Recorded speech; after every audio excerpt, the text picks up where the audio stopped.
Good evening and welcome to the April 26th meeting of the Hercules City Council. Recording in progress. We'll do that again then. Good evening and welcome to the April 26th meeting of the Hercules City Council. It is now 7 p.m. and I am calling the meeting to order. May we have the roll call, please? Member Grimsley. Present. Councilmember Kelly. Present. Councilmember Romero. Present. Vice Mayor Walker Griffin. Present. Mayor Bailey. Present. Pledge of Allegiance, Vice Mayor Walker Griffin. Would you lead us, please?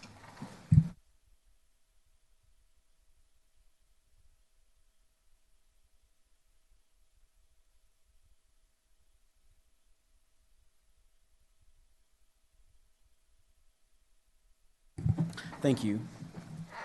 We do not have a moment of silence this evening. Next on the agenda is introductions, presentations, and commission reports. Do we have any this evening? No, Mayor, we do not. Thank you. Any agenda additions or deletions? No additions or deletions. Okay. Next item on the agenda is public communications. Any member of the public wishing to speak to the council on any items listed on the consent calendar or any matters not listed on the agenda that are within the subject matter jurisdiction of the council may do so at this time. Thank you, Mayor Bailey. Looking to our attendees tonight, if you're dialing in from Zoom, you can dial *9 or use your raised hand icon. Marna Pansel Anning, go ahead. Hi, good morning. Can you hear me? Yes, we can. Okay, hi. My name is Marna Pansel Anning, and I prepared some comments that I sent to the city. I'm going to go ahead and read from those comments, and I'll take questions if there's time. So good evening, council members and mayor. My name is Marna Pansel Anning. I am an attorney by trade, but I'm appearing in my personal capacity this evening as the admin of a Facebook group I created for the Black residents of Hercules. Black people in Hercules make up 15% of the population and are the third largest ethnic group in the city. The Facebook group I created not too long ago was meant to be a safe space for Black residents in Hercules to build community, share our culture, discuss issues that impact us, support our local businesses and leaders, and to overall increase Black joy in our communities through socializing and uplifting events and interactions from the group. The group has no political agenda or affiliation and is open to all Black, brown, multiracial people and allies from across the Hercules, Pinole, Rodeo, Crockett, El Sobrante multi-cityplex.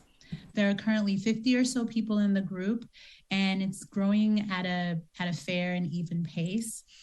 I'm speaking to you tonight to request your support to recognize and celebrate Juneteenth, an occasion that has historical and cultural significance for our members and Black people across the nation. June 17th, 2022, this year will mark the one-year anniversary of the date that President Biden and Congress unanimously voted to make Juneteenth a federal holiday. Juneteenth, June 19, 2022, formally June 19, 1865, marks the day 157 years ago when the last Black slaves in Texas were informed that slavery had been abolished. The annual celebration of that day has spread from Texas to across the country, and as of today, nearly 10 U.S. states have made Juneteenth a paid state holiday, with California soon to follow if Assembly Bill 1655, proposed by Assemblymember Akilah Weber and Reggie Jones Sawyer, is adopted by the legislature. Council members, the Black residents of Hercules group would like the city of Hercules to formally recognize the Juneteenth federal holiday this year by raising the Pan-African flag, a symbol of Black liberation in the US, from noon on June 17th, 2022 to end of day on June 19th, 2022, and in the same manner every year moving forward. For this year, we would like to host a small recognition ceremony if the city approves our request at the flag post and an informal social reception in Refugio Park afterwards. As the years progress, we hope the City of Hercules will partner with us and other Black cultural groups and social groups to annually celebrate this historic day in American culture. Please support and approve our request to recognize and respect Juneteenth and to raise the Black liberation flag to annually commemorate our nation's formal recognition of Juneteenth as a federal and soon to be state holiday. The holiday that signifies the end of the brutal institution of slavery that dehumanized so many Black people. This act will represent hope and recognition that the City of Hercules stands united against racism towards Black people and celebrates the basic freedoms of all of its residents without regard to race. Thank you so much for allowing me to speak, and I'm happy to take any questions that you may have. Thank you. And I caught the first name is Marna. I didn't hear the last name, so I apologize. That's fine. My first name is Marna. Marna? My last name is Paintsel Enning. Paintsel Enning. Okay, thank you very much. We generally don't comment or ask questions at this section of the council meeting, but we did hear your comments, and thank you very much. Okay, thank you. Okay, next, any other public comments? Yes, Linda Deschenbalt, go ahead.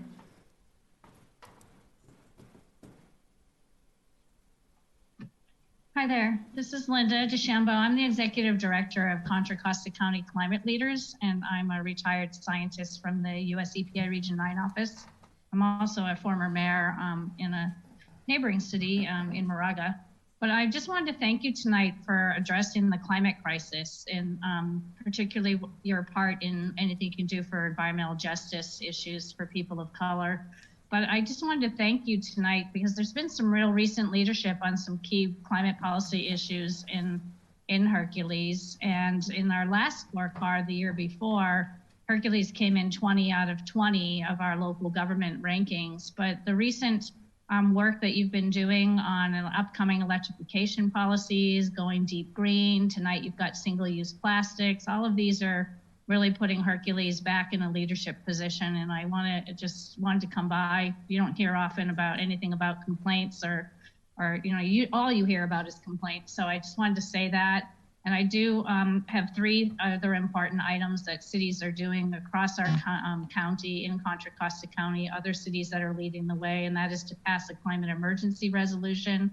Second would be to keep this front and center in your general plan and housing element updates. And third, to really develop a strong climate action plan. Right now, other than Clayton, we believe Hercules is the only one that has not developed a climate action plan.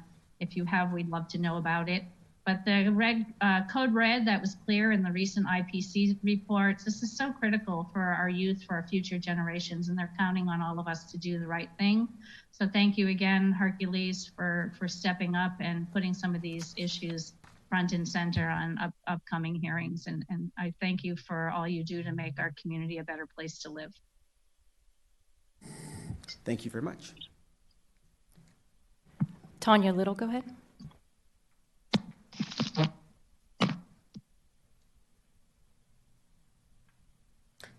Good evening, Ms. Little. Go ahead.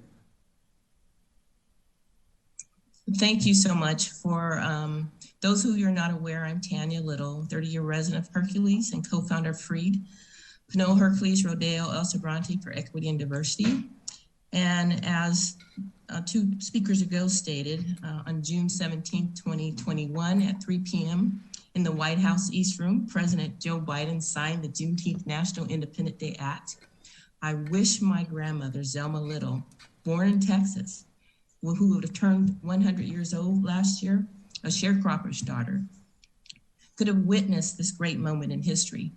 Before signing the act, President Biden stated, and that's why we must understand that Juneteenth represents not only the commemoration of the end of slavery in America more than 150 years ago, but the ongoing work to have to bring true equity and racial justice into American society, which we can do.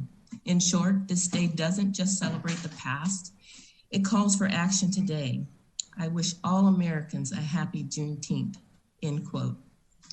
This nation has made many great strides towards equity amongst many setbacks. After the emancipation of slaves came the Black Codes, Jim Crow, and redlining. My grandparents were inspired for my future with the Civil Rights Act of 1964 and the Equal Employment Act of 1972. Then 32 years later, we experienced another setback with the California Civil Rights Initiative in 1996.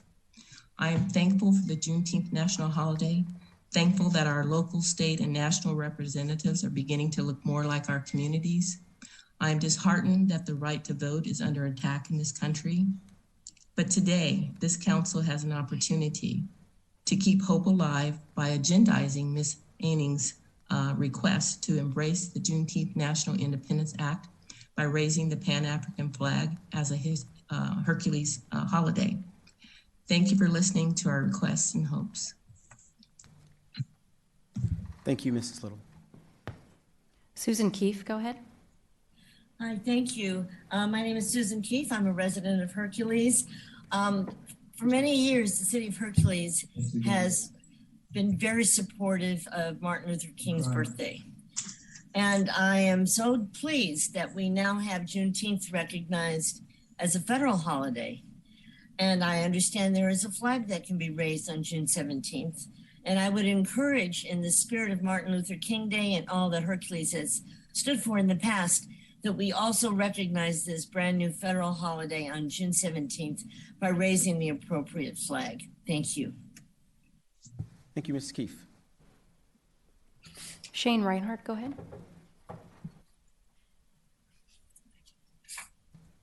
My piece. How many you got working on this one? Well, so far we have me, Susan. Here we go. Here we go. Shall I go ahead and begin? Can you bang on this or no? Yes, go ahead. They can't hear you. Huh? They can't hear you. It's not Zoom. So we do Shane have Reinhardt? open. Yes, Go ahead, please. thank you. My name is Shane Reinhardt, and I am a member of Freed. I'm speaking in support of Ms. Painshill Anning's comment regarding Hercules recognition of Juneteenth. Flying the Pan-African flag is, like the federal holiday of Juneteenth, a small way of reminding ourselves of the obligations that we owe to each other. It's a small acknowledgement of a federal holiday, and more importantly, a visual reminder of the significance of Juneteenth. Recognition of the holiday with a ceremony, which sounds rather modest and doable, seems like a most appropriate and welcome way to honor the day and the people who have waited so long for this kind of recognition. Thank you. Thank you, Ms. Reinhardt. Sarah Creeley, go ahead. Thank you. Can you hear me now? Yes. Thank you. Well, I'm a member of Freed also, and I've been living in Hercules and working here since 1996. I love this community. I strongly support the ceremony for Juneteenth, recognizing Juneteenth and its significance. And I would love to see a celebration of that day. It's a very important day in history and one that a lot of people don't know much about.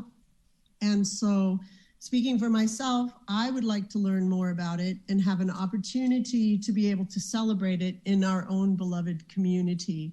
So please, council, agendize Juneteenth so that we can begin thinking about it and planning about it. Thank you so much. Thank you, Ms. Creeley. That will end public comment. Thank you. Next item on the agenda is the consent calendar. Does any member of council or staff want to pull an item? Councilman Romero? Yes, Mayor Bailey. I'd like to pull item number 3. Item number 3, construction for Baywood tree replacement. Any other items want to be pulled this evening? Yes, Mayor, I'd like to pull item 2 for just some further clarification.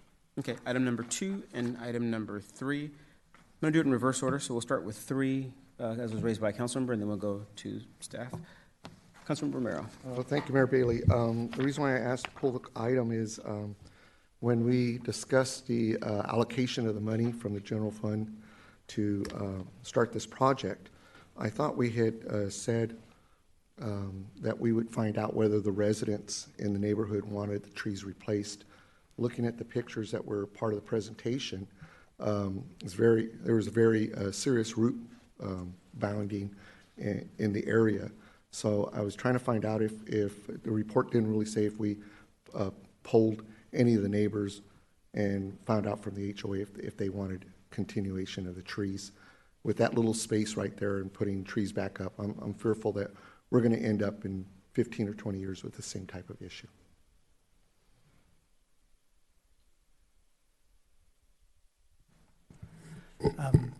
If I understand your question, Councilman Romero, you're asking about the replacement trees and the species? Not so much the species. Yes, I'm concerned about the replacement trees, but more importantly, was the neighborhood polled to find out if the neighbors wanted the trees back in the mow strip. I guess that's a concern. And I did contact Mr. Hall today about that, so I don't know if he had presented that. Thank you. So the replacement trees has been specifically chosen because they're used in this type of application where they're put in a planter strip because they don't have invasive roots and cause the sidewalks and curbs to raise. So it's very unlikely that we'll have an issue like this in the future with the replacement trees. Secondly, we did reach out to all the property owners previously and indicated approximately a year ago about which the trees are going to be removed, but we didn't receive feedback from any of them. Moving forward, we do plan to send out notices again to let them know, and we also plan to go out and put red ribbons around the trees that are going to be removed. So if they don't get the notice, then they'll be aware of it and they can contact us with any questions at the time.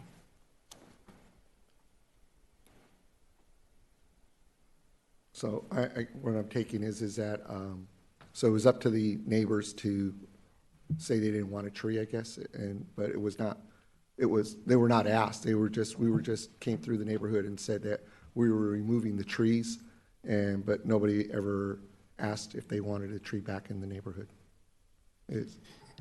No, we intended from the beginning to replace the trees so that it would match the original design and intent of the street architecture. So that wasn't an issue that came up.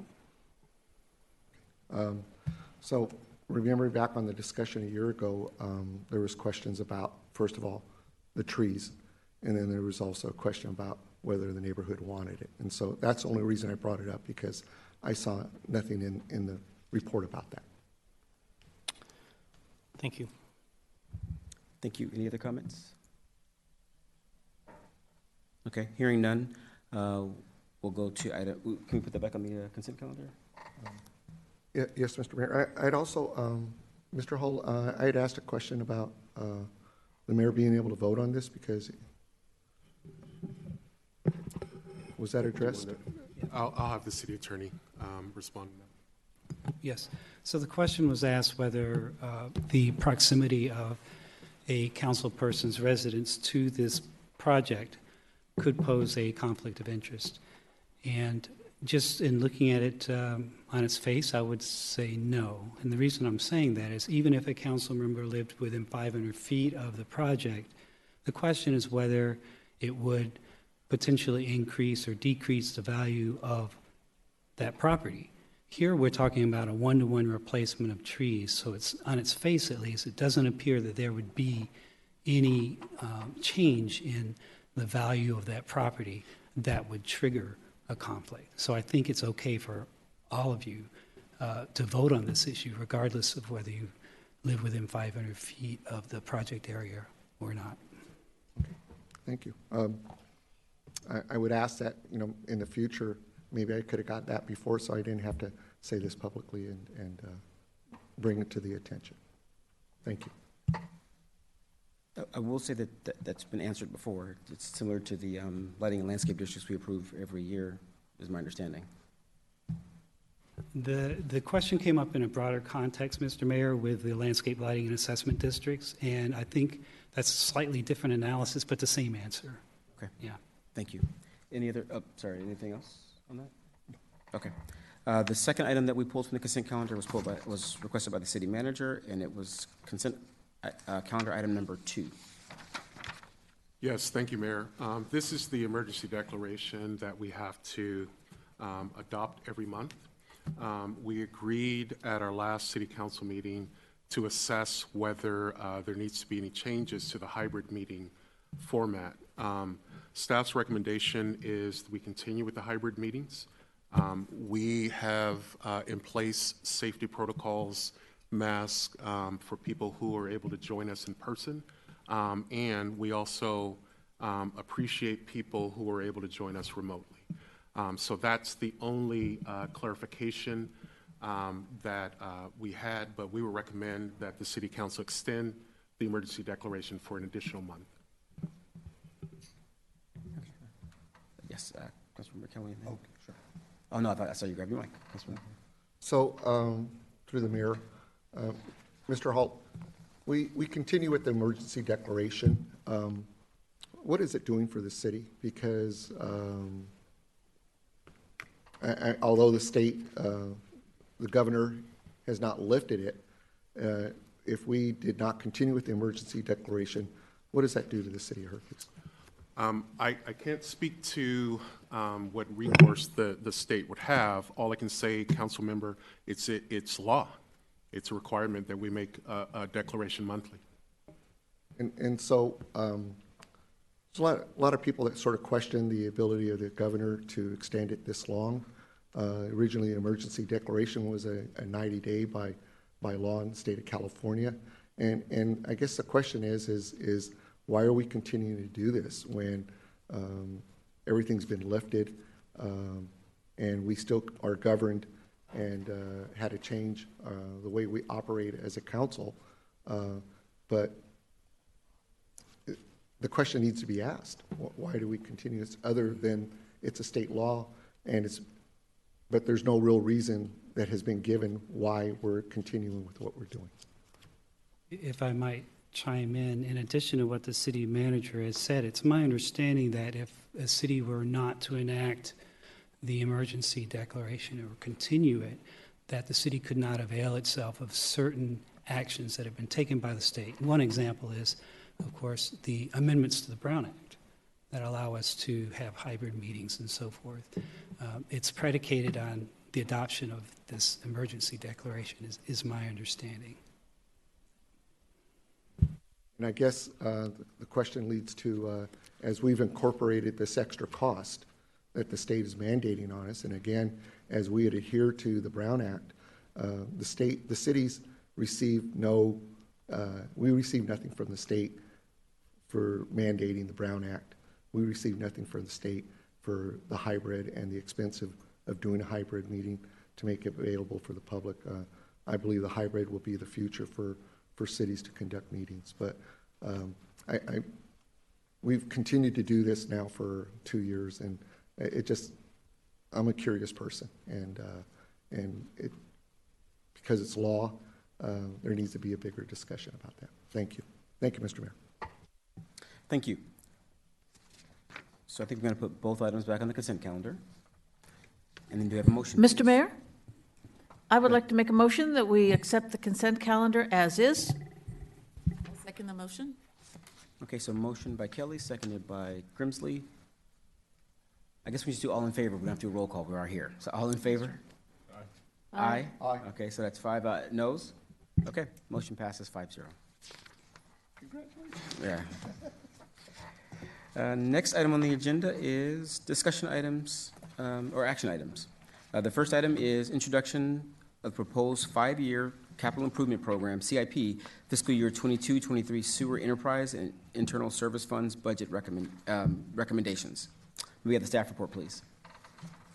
Thank you, Mayor, members of the City Council. I'll start the staff report and then I'll turn it over to our Finance Director and our Public Works Director to talk about the overall budget projections and also the CIP.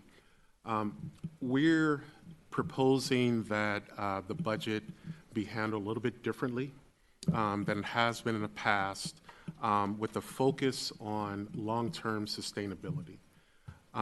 We in terms of our capital expenditures, we have adopted a kind of a pay-as-you-go process for paying for capital projects. And when we didn't have money to pay for them, they just were left undone or pushed to future years. What we're proposing is a process for us to be able to identify the universe of improvements that need to be made, prioritize them, and develop a funding plan over time to pay for those.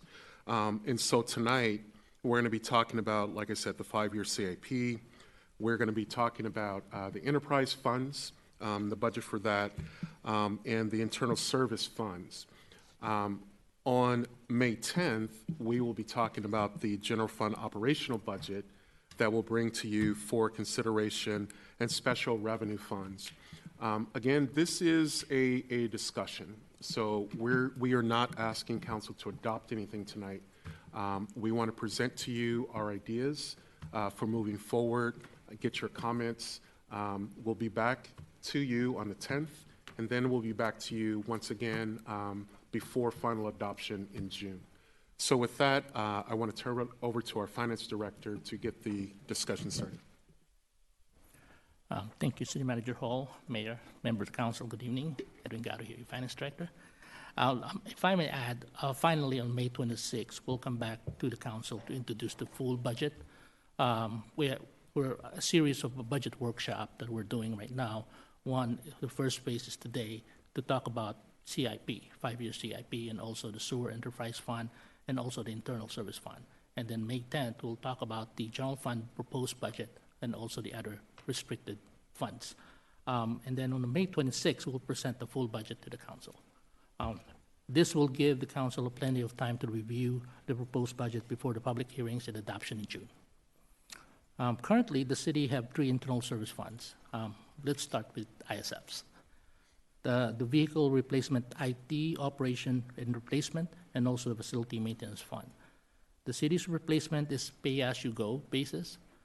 Staff is recommending adding 2 internal service funds to account for facilities replacement and separating the IT equipment replacement fund into a separate fund.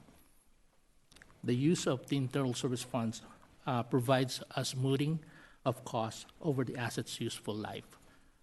This is a better budgeting tool to mitigate the fluctuation in replacement costs. Instead of the internal service fund will accumulate capital through annual contribution and address these periodic and sometimes large expenditures. Staff will develop a replacement cycle to identify the needs projected for the next 5 to 10 years. This best practices that GFOA have recommended. In addition to that, the staff will be conducting a facilities maintenance study that looks forward multi-years to identify expected maintenance needs and improvements. This analysis will allow staff to determine the sufficient funds to ensure adequate capitalization.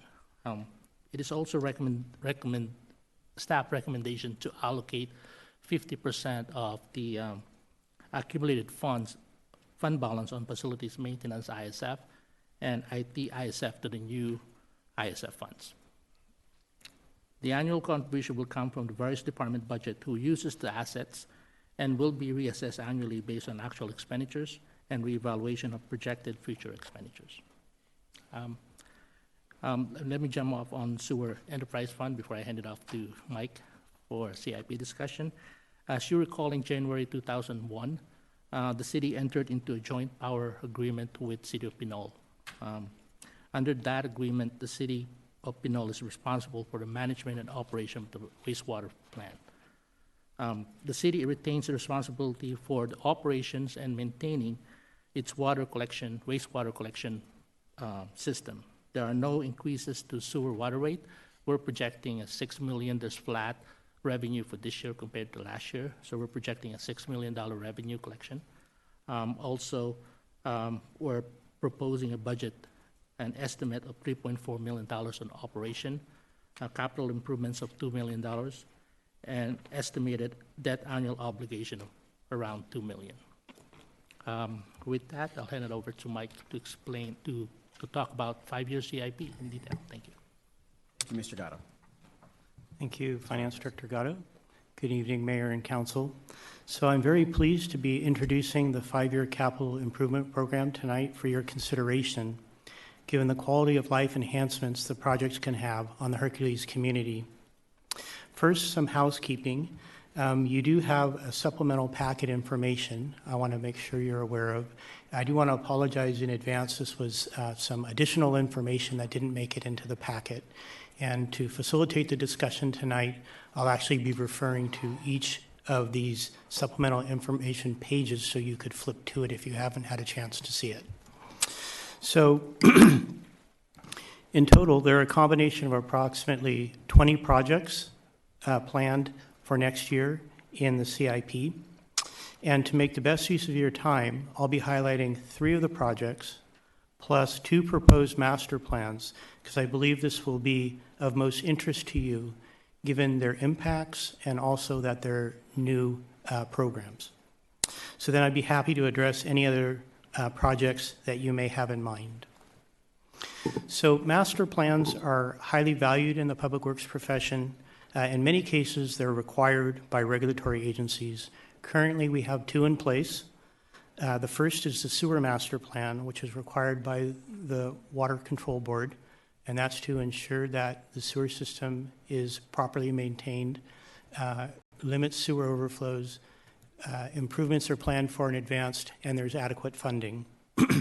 The second is the pavement management program. Now, this is required by the Metropolitan Transportation Commission to receive grant funding that flows through them. And by example, what the pavement management program does is every 2 years it assesses all the streets in the cities of Hercules, determines what treatments are needed. That could be a reconstruction, an overlay, a slurry seal, and then prioritizes all this work according to cost-benefit analysis, and then tracks the overall condition of the system, which is called the Pavement Condition Index.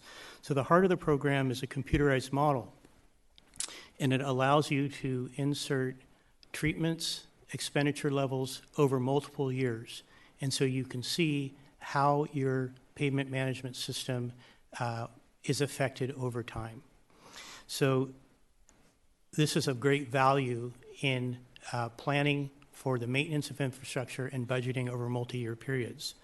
So what we're proposing to do in this upcoming fiscal year 22-23 is to complete 2 additional master plans. So the first would be the Building Facilities Master Plan, and that's page 38 of your supplemental packet. And if you look at all the facilities the city owns at once, it's actually fairly impressive. So we have the City Hall, Senior Center, Library, Teen Center, Community Center, 2 child care facilities, 2 community centers, and the Corporation Yard. And I took the time to add up all the square footage and divided it by what I would think the average size house is to get an idea of scale. That's something that we could all understand. And it came out to over 60 single-family homes. Additionally, they average 30 years of age. So as City Manager Hall has indicated, we have been, over the last decade, planning these and budgeting for these facilities on a year-by-year basis, pay-as-you-go, by necessity due to the funding situation of the City of Hercules. But now, with the influx of ARPA money, we have the options to take this program forward to the next level.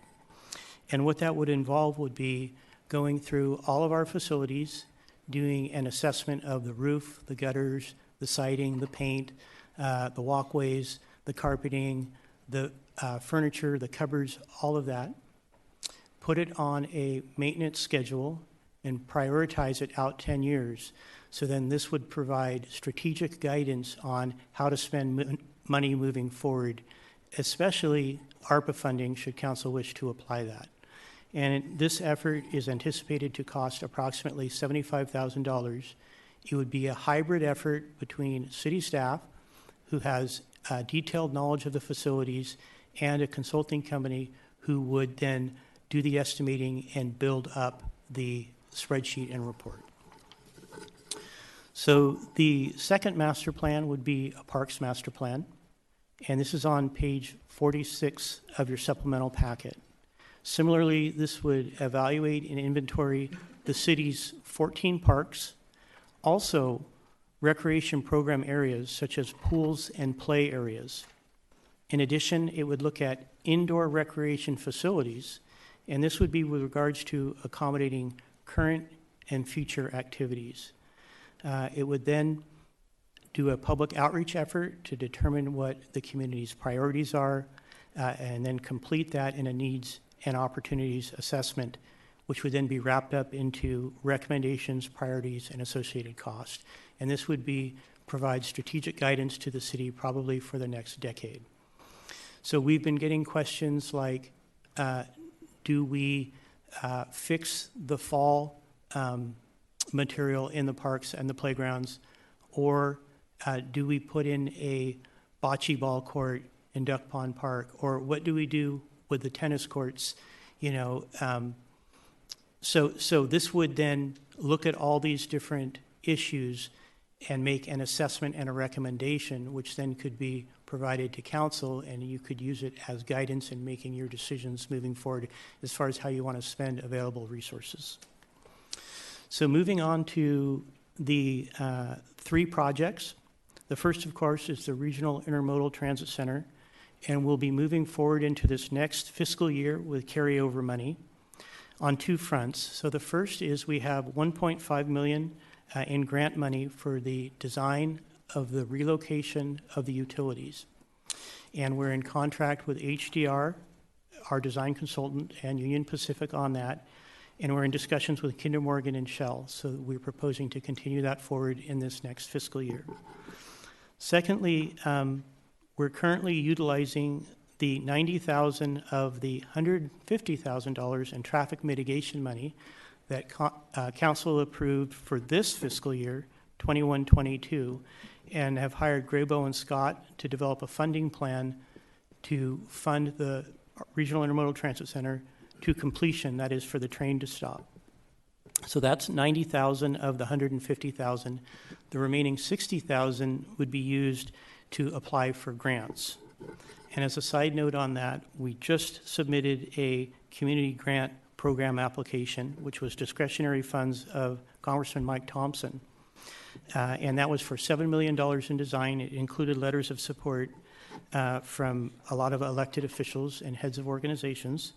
And we're hoping to hear back soon, but it was extremely short notice. So what that's letting us know moving forward into this next fiscal year is that when we have to be very nimble and prepared to be quick moving forward. So the second project I'd like to highlight is the police department expansion, and that's on page 36 of your supplemental information packet. And you may recall that $100,000 was approved for fiscal year 21-22 to look at expanding the showers and restroom areas because they're very small, cramped, outdated, over 30 years old, and in poor condition. But in meeting with the architect, what we were told is that police facilities are designated essential services buildings, so they have to be built to a higher level in code than most buildings, and that requirement occurred after City Hall and the police department was built. So it would mean that to do any of the renovation there, we would have to bring the entire police department up to a higher code level, would be cost prohibitive. So the issue is that, in also the department has outgrown their existing facilities, which at this time they're separated, they're only 2 genders, separated male and female facilities, with the female facilities being significantly smaller. So what's being proposed then for this coming year is to replace evaluate replacing the dilapidated modular buildings out front of City Hall and replace them with new ones that will have a common locker space, all gender, and then we'll have private restrooms and private showers. So then this would allow the physical features to catch up to the department's commitment to diversity and inclusion. Ideally, the modular buildings would also include a training and classroom area. We believe that these will create the kind of facilities that will make employees here in Hercules want to stay here and work here. So lastly, smaller but of no less impact, proposing to add 2 speed humps to the Village Parkway traffic calming project, and that's on page 70 of your supplemental packet.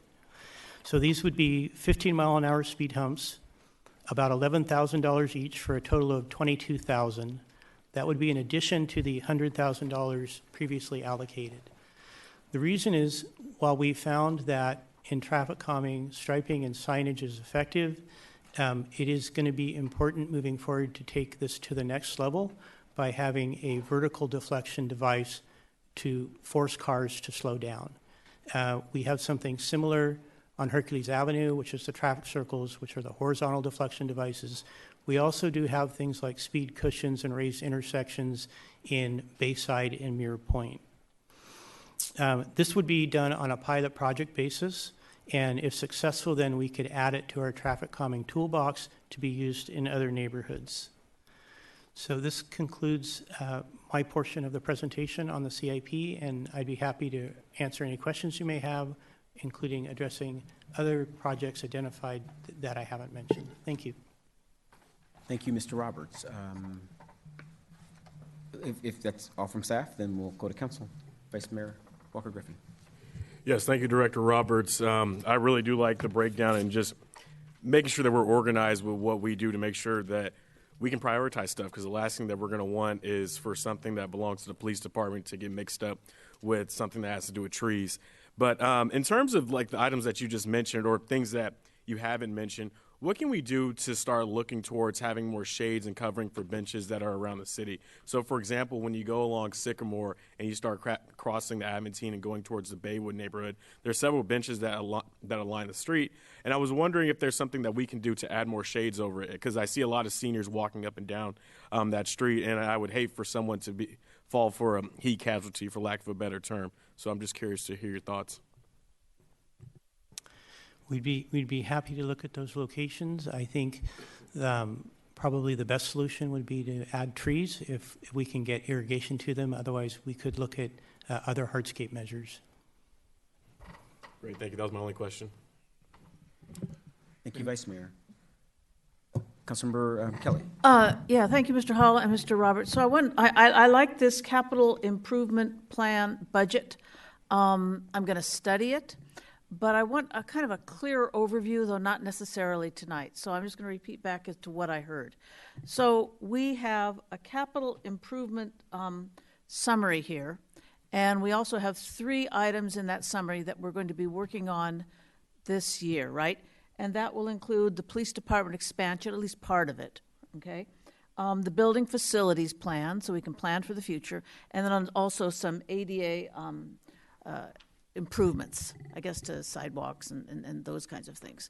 So we have that. Then we also have, is this correct, a Parks and Recreation capital improvement plan. Is that correct? So we have one of those. So we have those 2. And then we also have the sewer master plan and the pavement master plan. Go ahead, please. Yeah, if I may add, the purpose of mentioning the sewer master plan and the pavement master plan is simply that to demonstrate those are in current use, they're highly effective and in fact required.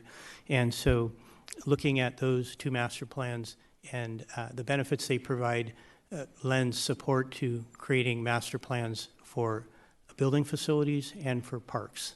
Okay, so we have those in place. Right, so I can be clear. So we have a sewer master plan. Mm-hmm. We have a pavement master plan already in place. We're going to add a building facilities master plan. And then we're also going to add a parks master plan. So we got 4, right? Are there any others that I'm missing? No. So we have that. And then we have some projects. We have the RITC, which we know about. For the current year, this is not an ongoing thing, but for this year, maybe next year, we have the police expansion, so that'll be part of the capital improvement plan. And then you also mentioned the traffic calming. So I don't know if that's part of this capital improvement arena or not. Is it? Can you explain that to me? Certainly. So we have $100,000 this current fiscal year to develop and implement a traffic calming plan in Village Parkway. And we fully anticipate we'll expend the $100,000 budget to do that. However, we recognize that it would be beneficial to add 2 speed humps in addition to the plan and council's allocation for this year. So we're recommending $22,000 be allocated for fiscal year 22-23 to put in the speed humps. Okay, and I understand that. I frankly think that's a great idea. So in order for me to begin to understand all of this, what I would like, Mr. Gatto, is I would like to see when we come back for the expenditures for this next fiscal year to have one spreadsheet that has everything listed. Mr. Gatto's really good at this. And say, okay, what are we going to be spending this year? This is the funding for this item, and this is the cost. And then we can see all of that. Knowing, of course, that we may have something that we spend money on this year and in future years too. But I also want to know what we're going to be spending money on this year so I can get a good handle on it. And that's a good comment, Councilmember. We'll definitely do that. For the different funds and categories, there is a separate sheet that's part of your attachment, but we will put all that together. The other component that we will bring back, this document is looking forward for next fiscal year and 4 years after that. What it does not include are any capital projects that were funded this year and started that we'll need to carry over. That will come back essentially too. Remember, council approved several capital projects from ARPA funding mid-year. Because this is a forward-looking document, those are not included tonight. But when we come back with the full picture, the summary, we will have a sense or an idea of what projects are going to be able to be completed this year and which are going to have to carry over for the next year. Okay, that's great. And then when we bring this all back for the sake of the council here and the public, could we have a few slides that just show, you know, what we're going to be spending money on in capital improvements and Absolutely. in these internal service funds and those kinds of things? And then, Mr. City Manager, I just wanted to ask one question. The RITC, the Regional Intermodal Transit Center, is an ongoing project. I know we're going to be needing someone to kind of manage that project. Will there be some funding for a project manager, and will that be part of the general fund? So what we're proposing for some of our major projects, we include funding for a project manager. You know, in each project, we have professional services that's paid by the project funding source. So yes, but there are 2 kind of types of project managers that we need. We not only need someone to manage the project once construction starts, we get funding in place, that's what will be funded under the project. We also need augmentation of staff's effort to kind of coordinate some of the things we're trying to do and write the grants prior to construction. And so that's going to be included in the operational budget that we'll bring to you in the next meeting. The project manager for the actual construction will be included in the project costs for the RITC. Okay, and then will there be somebody who kind of oversees sort of going out and getting funding and identifying, you know, because there's a time limit now. And I know there are a lot of organizations and a lot of cities and a lot of places vying for state and federal monies. Correct. So I want to make sure that, you know, we get our hands in there and can hopefully get some of those funds. And so the council has allocated a certain amount of funding in this year's budget that we will not use all of it. And so in talking with the Public Works Director, we're putting out feelers right now, essentially, because we need that staff support and augmentation to kind of coordinate the efforts and the grants right now, essentially. So Yes, you're absolutely right, and we're putting out feelers. Good, good. Well, I'm glad staff is thinking about this. Thank you. Thank you, Councilmember Kelly. Any other questions? Councilmember Grimsley. Thank you, Mayor Bailey. Thank you, Director Roberts, Director Gatto, and City Manager Hall for this report. I really love this very comprehensive report and looking forward with a 5-year vision for the projects and plans for our city. And having a process for prioritizing the work that needs to be done, both work that is existing and then mitigating for, mitigating future problems by maintaining and having a plan for maintaining things within our city, from our parks to our police station to, it's really nice to have this forward-looking vision, and it's really nice to be able to communicate to our public and our community this ongoing plan. And I imagine that as we have updates moving forward, that we'll be communicating them here in public session so that everyone is aware of how we're using city funds and the improvements that are moving forward. So thank you very much, and looking forward to the next report. Thank you, Councilmember Grimsley. Councilmember Romero. Thank you, Mayor Bailey. Mr. Gatto, during your introduction, you had mentioned that you're taking 50% of the internal services funds? Yes, that's my recommendation, to fund the new ISF for facilities maintenance. So it would be nice if it was in the report, because the report is the document a lot of public members look at, and also council. So I was a little surprised when I heard that, and it didn't really say that in plain language.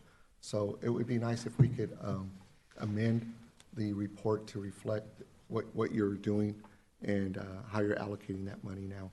So it does show, in the study, in the report, that I think there was $769,000 available. So what you're saying is that would be almost $400,000. Almost $400,000. Okay. All right. So and then, all right. So on that, I do agree that it's nice looking forward. I was a little confused in the beginning because there's a lot of big numbers on that. I'm hoping that as this comes back at the next meeting with the budgeting, for instance, the roads, road repairs, we're looking at about $900,000 a year, and it would be nice to have a breakdown of how that's being funded. I'm pretty sure it's out of the gas tax and other funds, but it's better for members of the public that like to look at the numbers to be able to do that.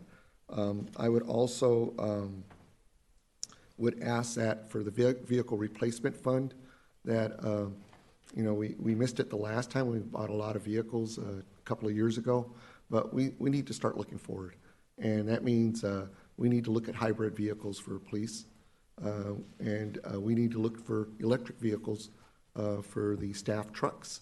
I think we had a report a couple of years ago from Green Lots, and they assist cities, agencies in locating the funding and grant money for electric vehicles. So this is something, obviously, gas is never going to go down, and so we have to, as a council, as a city, start looking forward into that. So I would also, I was a little concerned in the report about the Refugio Dam, Refugio Park wall. I thought we had discussed that a couple of years ago and found out that we just never allocated the money, and that is only going to get worse, and so that is something else. I like the idea of the traffic humps in the Parkway, but I would also ask that as we put the Hercules Avenue traffic calming, that was proposed to the council as a temporary solution. So we need to look at the possibility of making those round turnarounds permanent and not have the cones and the bumps. So look at that, and also look at Bayfront, the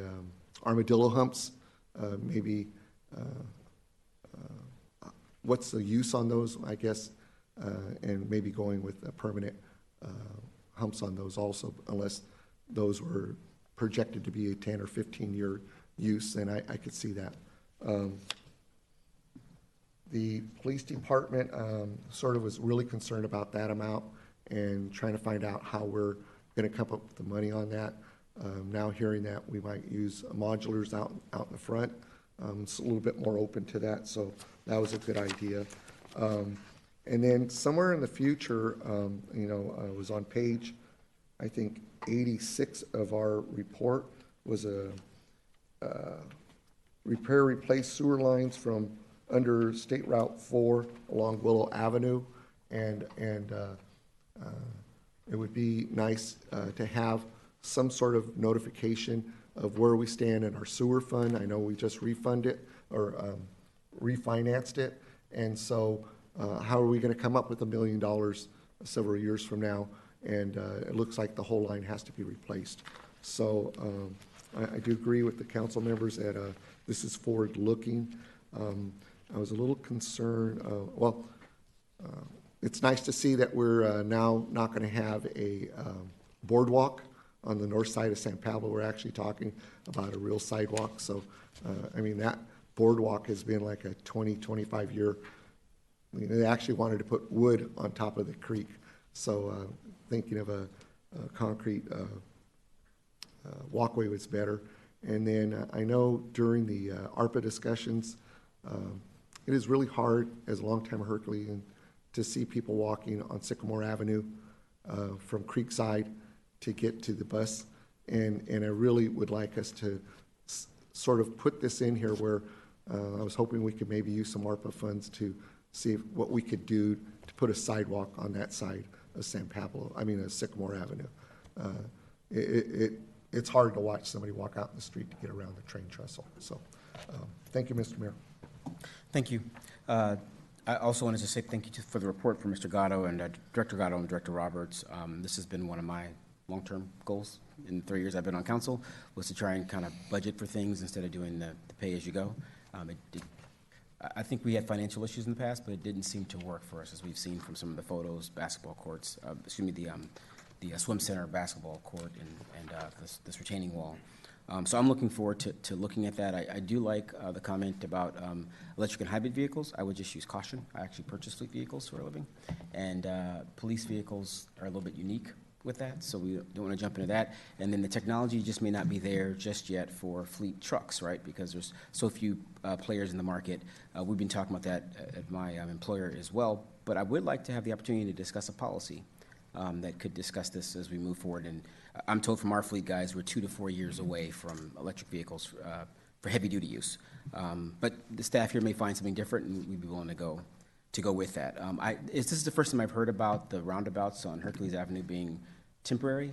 I thought we kind of moved to that standard, because out by the library we have those same sort of bollards that are can be knocked over. And so I'd like to hear more about that, because there's lots of traffic calming issues throughout the city. And my goal has been to try and address each neighborhood's issues as best we can in the time that I have, which is 4 years, I guess, is how that works. So I've been trying to address those. So I'd love to hear more about that. I wasn't aware of it, but we have some council members that were. But this looks like a good plan moving forward. I think Councilmember Kelly has her hand on the mic. Yeah, since council members are weighing in here on their wish lists, I thought I'd mention a few things. So I don't know if it's possible, but I hear people talking about hydrogen fuel cell cars, possibly trucks, and I don't know if that would be something that would be more amenable to the police vehicles or not. So, AC Transit uses hydrogen fuel cell buses because they can go longer distances. So that's just something to keep an eye on. The modular building, I think, is a great idea. Down at Duck Pond Park, our restroom there, that's modular, and it looks really, really nice. So I'm quite pleased with that. And Councilmember Romero, the boardwalk, there are some places where you encounter a boardwalk, it looks like wood, but it really is concrete. And it was created, like on piers down in Los Angeles, to look like wood, but it's not wood, it's concrete. So that's great. And secondly, I would like to say a possible sidewalk ramp, if possible, under the BNSF railroad, as Councilmember Romero was saying, and I know that that's an issue because, the the dirt goes up and down and the railroad track is there, but that would be really wonderful if eventually we could address that. I'd really appreciate it. So thank you. I like the hydrogen fuel cell idea too. I heard the challenge is where do you get the fuel, right? That's what I hear the issue is on that. But having heard that, I think we're just receiving a report. City Manager? Right, and I'd like to thank the council. We really took a lot of time reviewing this approach, and we believe that this is a step towards sustainability and really evaluating all the needs that we have in the community. So we're really looking at catching up with deferred maintenance, putting funding in place to keep up, and then looking forward. What are we going to need for the next 20 years in our parks, our facilities, and how do we develop a financial plan to get there? So thank you to the council, and we will present the second part of the budget at our next meeting. Thank you. The next item on the agenda is item 22140, which is military equipment funding, acquisition and use policy. Move the staff report, please. Chief.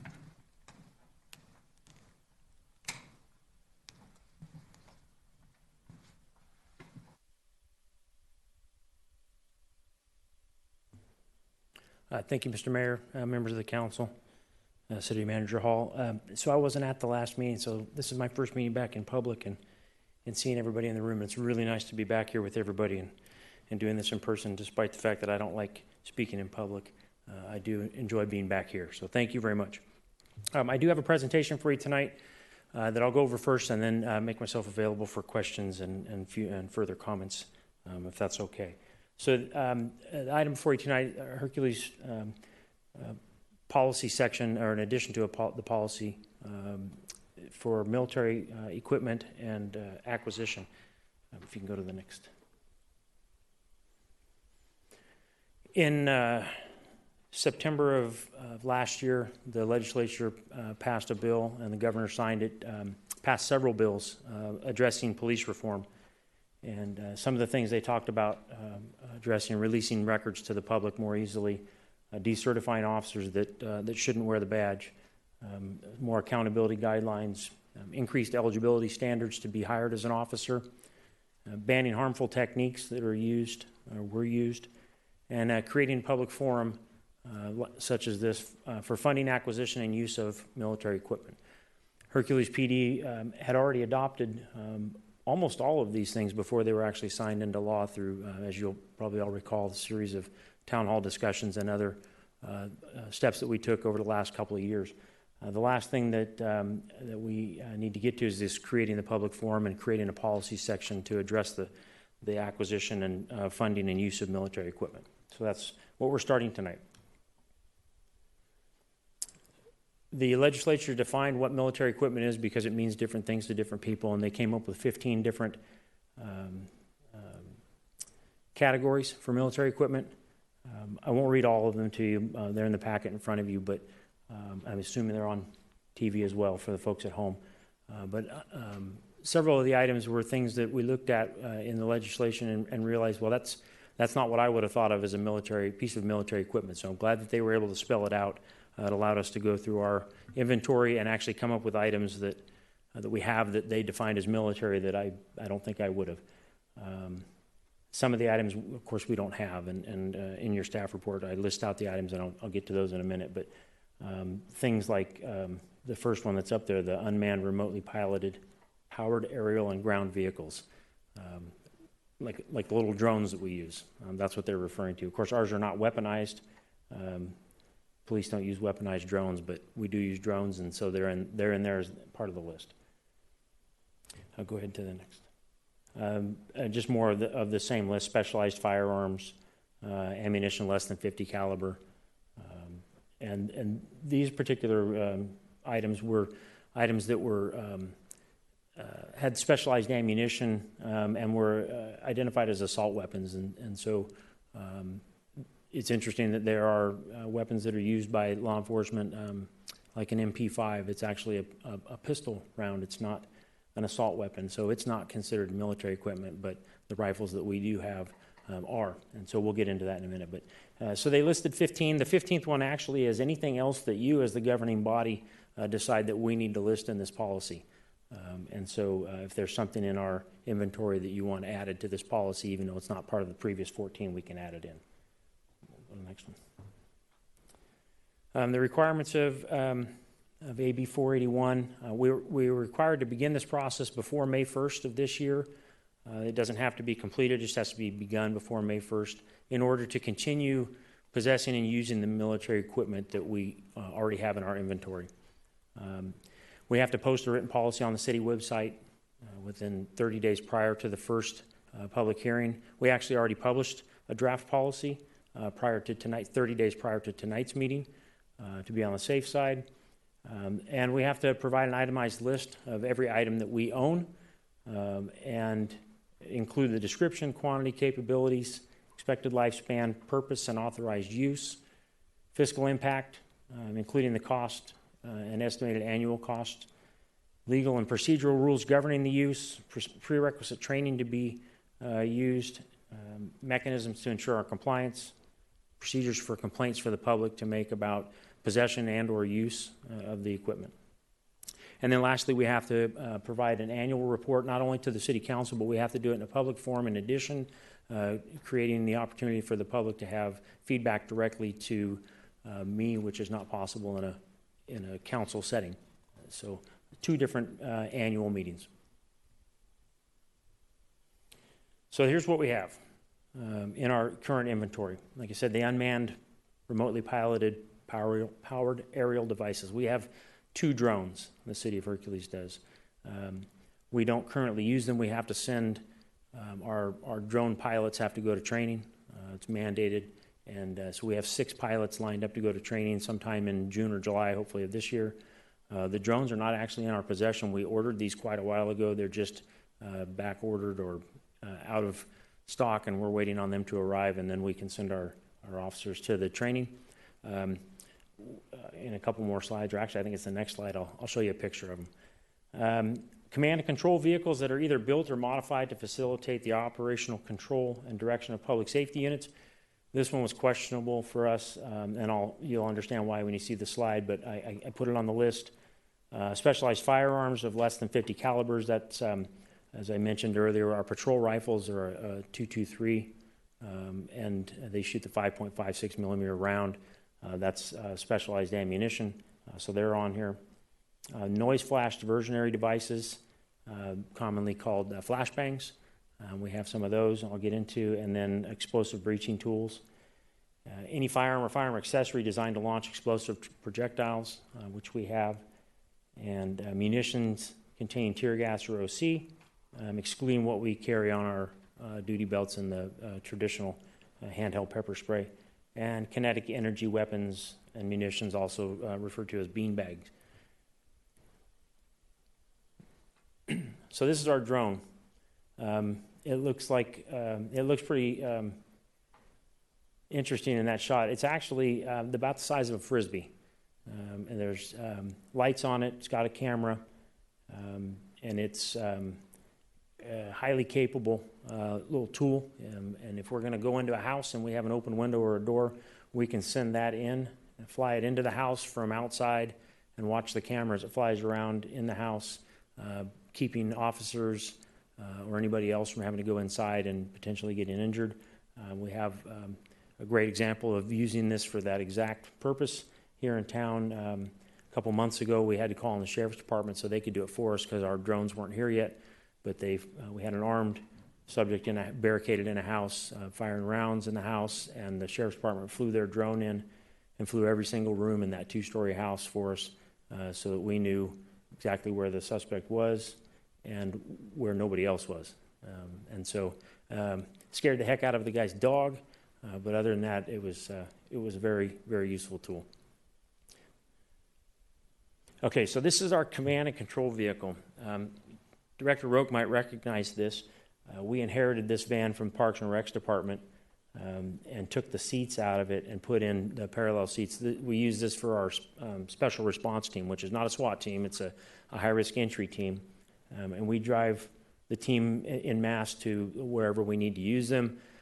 The reason that I wasn't sure if we needed to put this on here was because it's not actually facilitate an operational control. It's more like transporting folks somewhere, but to be on the safe side, we put it on there. The city does own a van that's made to facilitate the operational control and direction of safety, but it's the EOC van. It doesn't actually belong to the PD. It belongs to the city. We just house it in our parking lot, and it's a mobile EOC unit, so it's not on this list.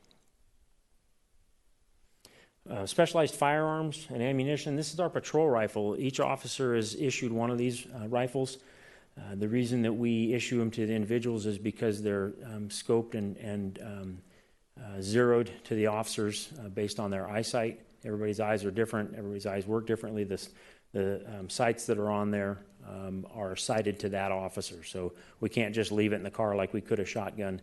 So we have one per officer. So we have 28 total, which gives us one extra, including one for me, one extra. The purpose of these, and we'll get into more detail when we talk about this, if you approve this process when we come back.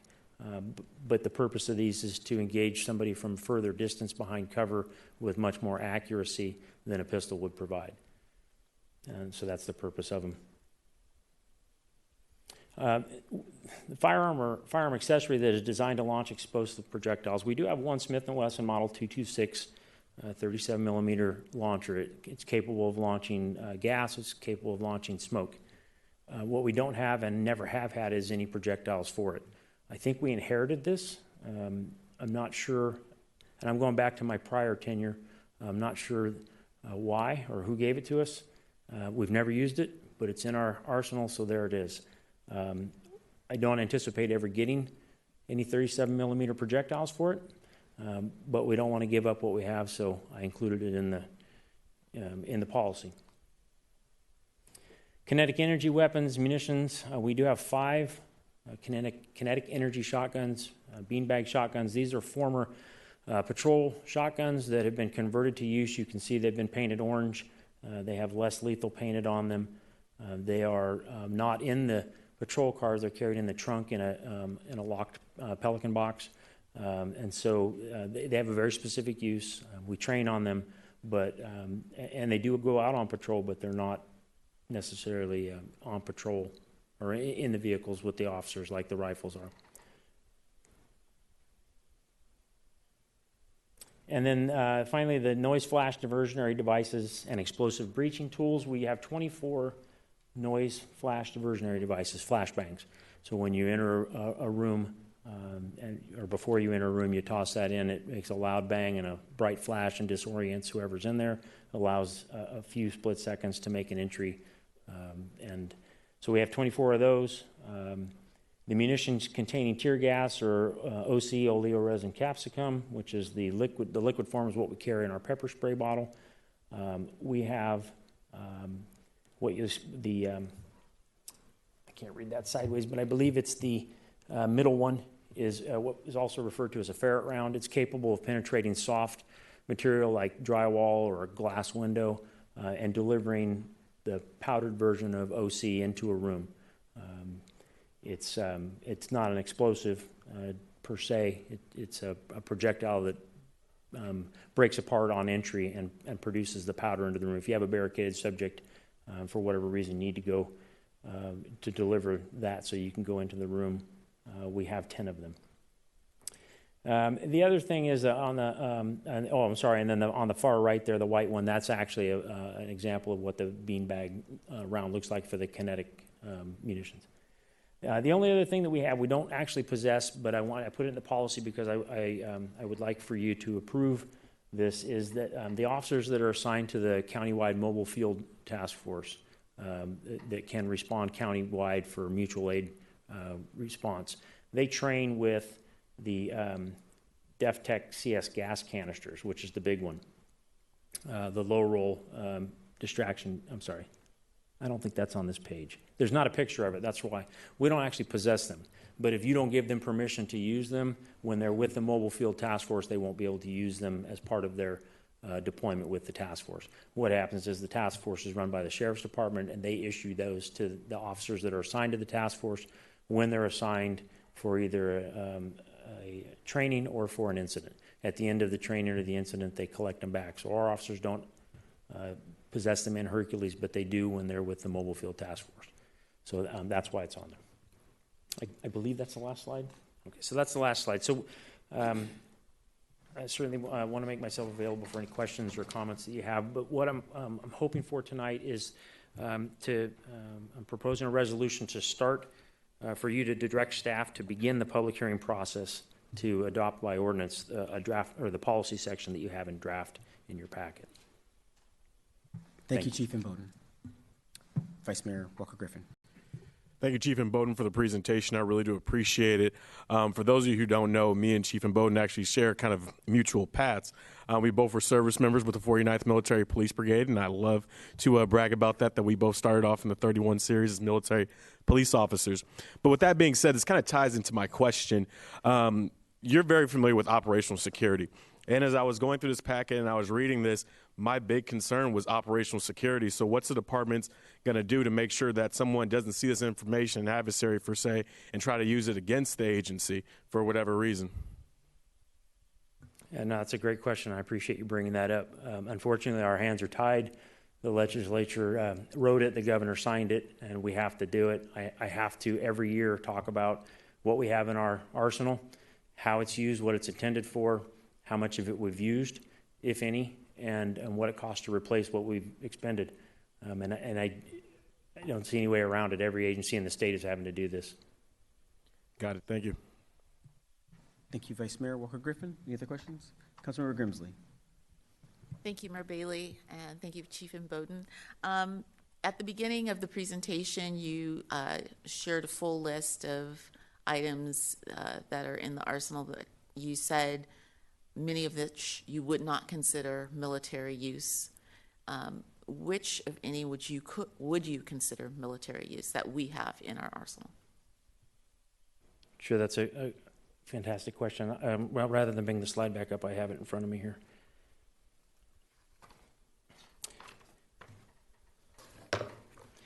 So I wouldn't consider an unmanned, the drone in the form that we have it as military equipment, but I understand why they put it in there.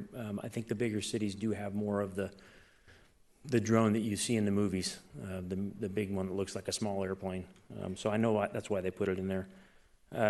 The van, I'm sorry, not the van, that we have, the rifle, the patrol rifle. I think I probably would consider the potentially the flashbang, the distractionary device. I know the military does use those. And really out of that list, possibly, I think that's probably it that I can envision our military using. But again, like I said, I understand the reasons that they put the other items in there. I'm just trying to comply with their requirements by listing everything that I thought we had that fit into a requirement. Thank you. You also showed the kinetic energy shotguns, and you said that they had a specific use. Could you tell us what that specific use is? Sure. Well, they can have multiple. The intent is to use what's called less lethal force to take somebody into custody that, in the old days, probably likely would have gotten shot. They could be holding a knife. They could be, brandishing some other weapon that's not capable of projecting deadly force, like a gun, but a bat or some sort of blunt instrument. They can be partially exposed, and we need to get them out from behind the cover so that we can see that they don't have something else in their hand. There's very specific target areas for those, for the beanbags, but they can be used to move somebody. So if they're half behind a tree and you can't see what's in their hand, and for whatever reason you need to move them, people move when they get hit with the bag. Those are the types of incidents that are coming to mind right now.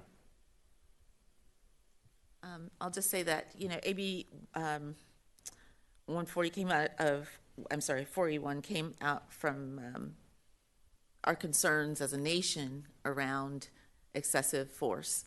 And I feel really blessed and fortunate to live in Hercules, in a city where we where we have a police force that has not been known for its excessive force. And how do you account for the fact that how can we continue to maintain that sort of reputation as a city with you as our chief? I appreciate the comments about our reputation. Certainly my predecessors had everything to do with that, and I'm just kind of carrying on the tradition. But training, policy, hiring good people, the process that we go through to hire somebody to bring them on board, the training and both in the academy and then internally that they go through before they're allowed to be on their own out on the street, the quality of our field training officers and our supervisors, keeping each other in check. And they have to prove themselves to stay. We have 18 months to make sure that they're up to the quality of officer that we demand in Hercules, and I have and we will continue to release officers that don't meet that standard. So that's kind of the first step. Beyond that, additional training, and experience. And as we grow our very young department, they're gaining that experience. Thank you, and thank you for your service. Thank you, Councilmember Grimsley. Councilmember Romero. Oh, thank you, Mayor Bailey. Chief, thank you for the presentation tonight. Going off of what Councilmember Grimsley said, the kinetic, I think a lot of kinetic gun is actually called a non-lethal weapon. It's a beanbag, and I was surprised that, it was nice to see that we have 5. I thought maybe we might have more use for more of those type of weapons, but it's nice to know that those are available to our officers. I also want to compliment the chief for when he first came here, we did have a tank, and for some reason Chief Bowden thought, well, it's probably expensive, but he thought we didn't need that tank, and so he donated the tank to another agency. So that was some good foresight, because of whatever happened after that. We weren't cast in the public as having a tank available to us. So that was really good leadership on your part. So I also think that our department has also been able to, the body cameras, I think, has also helped our police department and helped our officers. We felt that when that came forward, it was a tool that the officers, it would keep our officers safe, and I think it's still a great tool. So I understand about the AR-15s. I don't know if a lot of us remember, but probably 20, 25 years ago, there was a gentleman that full body armor, full military weapons, and the LAPD was they didn't have those weapons, and a lot of officers got hurt and injured and killed, and so I think that at that time police had to reconsider what was going on, because the American public was arming themselves better than what our police departments had. So, but I understand about the state bill, and I have to agree with. I hadn't thought about what Vice Mayor Walker Griffin had said, but that's very true, that every agency now is exposed for what we have. But that is, I guess, being part of an open government, that we have to do that. So I think we've been fortunate over the years that we've been lucky that our officers have chosen wisely and not used force. And I hope that they don't have to, but if they do, that's one of those things that we'll have to address in the future. But I do agree that we should consider the motion tonight to start the process.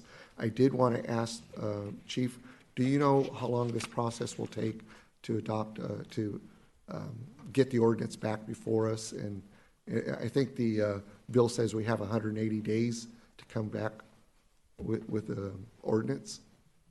Yeah, that's correct. We have up to 180 days, but this is my first time going through an ordinance process, so I'd have to defer to the city attorney. I believe our intent is to bring it back at the next council meeting to start the process, but we have to, with your permission tonight, get the public notice out right away so that we have time to do that. I think then the intent would be to come back not the end of May, but maybe the beginning of June for a second. Okay. All right. Well, thank you very much, and thank you, Mr. Mayor. Thank you. Councilmember Kelly. Yeah, thank you, Chief. Thank you for being very open and forthright in addressing this ordinance and for your presentation. That was great. And I just want to say to the members of the public, you know, our police force is really wonderful. You really prioritize community policing.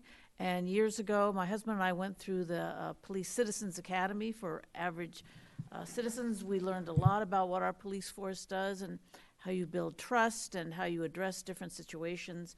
I'm hoping that at some point we could bring that back if there's interest from our residents, because I think that really builds a good relationship and lends a lot of insight into what our police force actually does.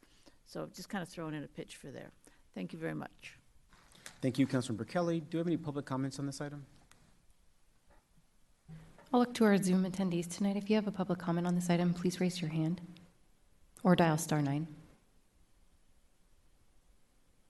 And that will end public comment. Okay. Thank you very much. I think we've heard a lot of thank yous for the report, so we do appreciate that. The pictures were useful. I think what we are asked to do here tonight is to, if the council wants to move forward with the ordinance process in compliance with AB 481. Councilmember Kelly. Mr. Mayor, I would like to make a motion that we pass a resolution of the City Council of the City of Hercules commencing the governing body approval process in accordance with California Assembly Bill 481 requirements and directing staff to return to council within the time provided to present for council consideration at a notice public hearing an ordinance complying with all AB 481 mandates regarding military equipment funding, acquisition, and use. Thank you. I second the motion. Okay, so motion by Kelly, seconded by Grimsley. All in favor? Aye. Aye. Okay, so motion carries 5-0. Thank you. Thank you all. And Councilmember Kelly, just so you know, we are bringing the academy back. We're rebranding it the Community Police Academy, and it'll be back in the fall. Great. Love to see it. The next item on the agenda is another discussion item. It's fiscal year 2022-2023 landscape and lighting landscape and lighting engineers reports. May the staff report, please. Good evening, Mayor and Council. So the agenda item before you is actually the first of a three-step process Council undergoes annually in order to levy lighting and landscaping assessments for the coming fiscal year. It essentially kicks off the process. There's 5 lighting and landscaping districts in the city of Hercules. They encompass pretty much the entire city limits, 8,500 parcels in all, and are projected to generate approximately $3 million in revenue for fiscal year 22-23. That goes towards maintaining and beautifying the city's parks, excuse me, streetlights, median islands, and planter strips, including trees. The second step, which is scheduled for May 10, would be a preliminary approval of the engineers' reports, and there'll be time at that meeting to request any modifications that may be needed, and also then to declare the city's intent to levy and collect assessments within each district and set a public hearing date for that, which is the third step. So the public hearing, along with ordering of the levy of the assessments, is tentatively scheduled for June. So for this year, no assessment increases are proposed beyond the consumer price index, which is an adjustment to allow the funding for the districts to keep pace with inflation. With me tonight is Ed Espinoza, who's the city's Lighting and Landscaping Assessment District. We'd be happy to answer any questions you may have. Thank you, Director Roberts. Councilmember Kelly? Thank you, Mr. Roberts. And, for once, we're not going out for any kind of measures. Thank goodness we're done with that for quite some time. Do we have any idea what the CPI is going to be on this, or is that for a future meeting? My understanding is it's approximately 6%. Okay, and what is that based on? What index? Because people will ask. Let me defer To Mr. Espinoza? Yes, our district engineer.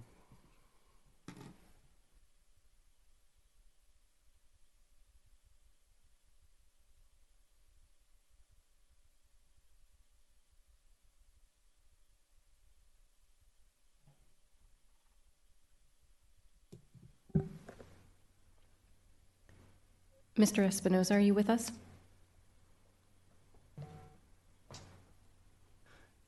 So not to speak Sorry out. about that. I was... Hello?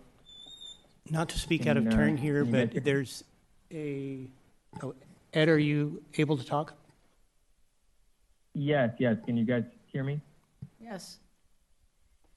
Yes. Sorry about that. I had my phone was unmuted, but it seemed like my Zoom was not. So, good evening, City Council. To answer your question, Councilmember Kelly, the applicable CPI for the City of Hercules is the All Urban Consumers Index, which is published by the Bureau of Labor and Statistics, and it's for the month of February. So it's the annual change from February to February every year. Okay, so all urban consumers, right, for February. Is that correct? February, that's correct. Okay. That's correct. Thank you, Mr. Espinoza. No problem. Thank you. Any other questions from council?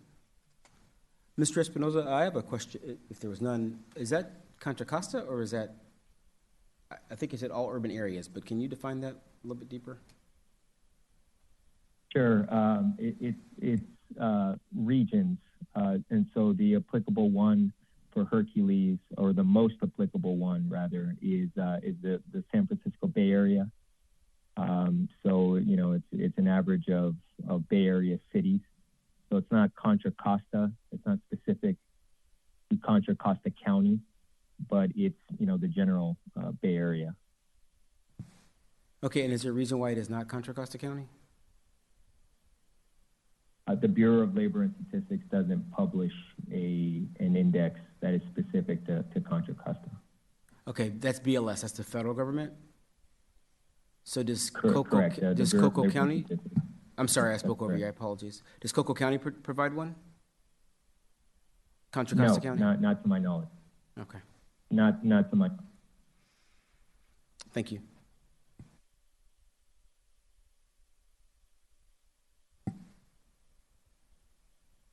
Any other questions? Mr. Mayor? I guess through the mayor to city manager. At 6%, does the council have to do the 6%, or can we do a variance of the 6? Thank you, Mr. Roberts. Thank you, Councilman Romero. It's at council's discretion. The only thing would be to go above 6% would require a balloting measure. So yes, you could elect to choose any amount, actually. Thank you, Mayor. Thank you.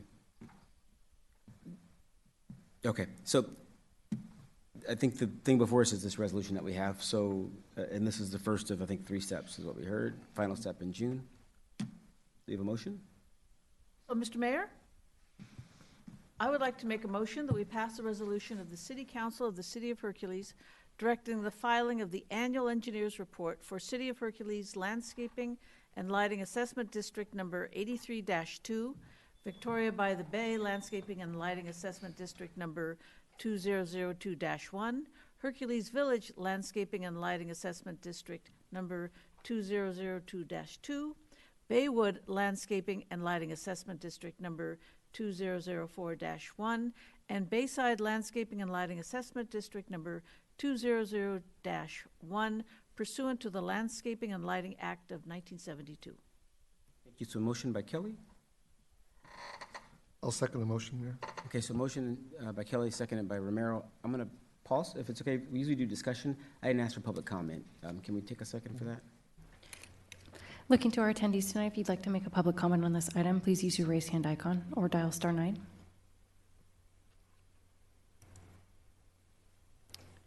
And that will end public comment. Okay, thank you. So no public comment. Any further discussion from council? Again, so just repeat, motion by Kelly, seconded by Romero. All in favor? Aye. Aye. Okay, so motion carries 5-0. Thank you.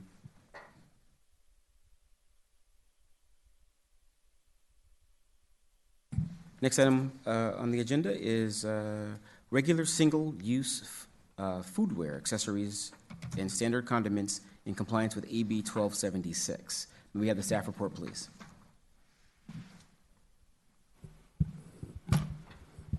This item pertains to state legislation that was passed. It is a state mandate, and it requires the city to take some action as far as passing an ordinance by a date certain.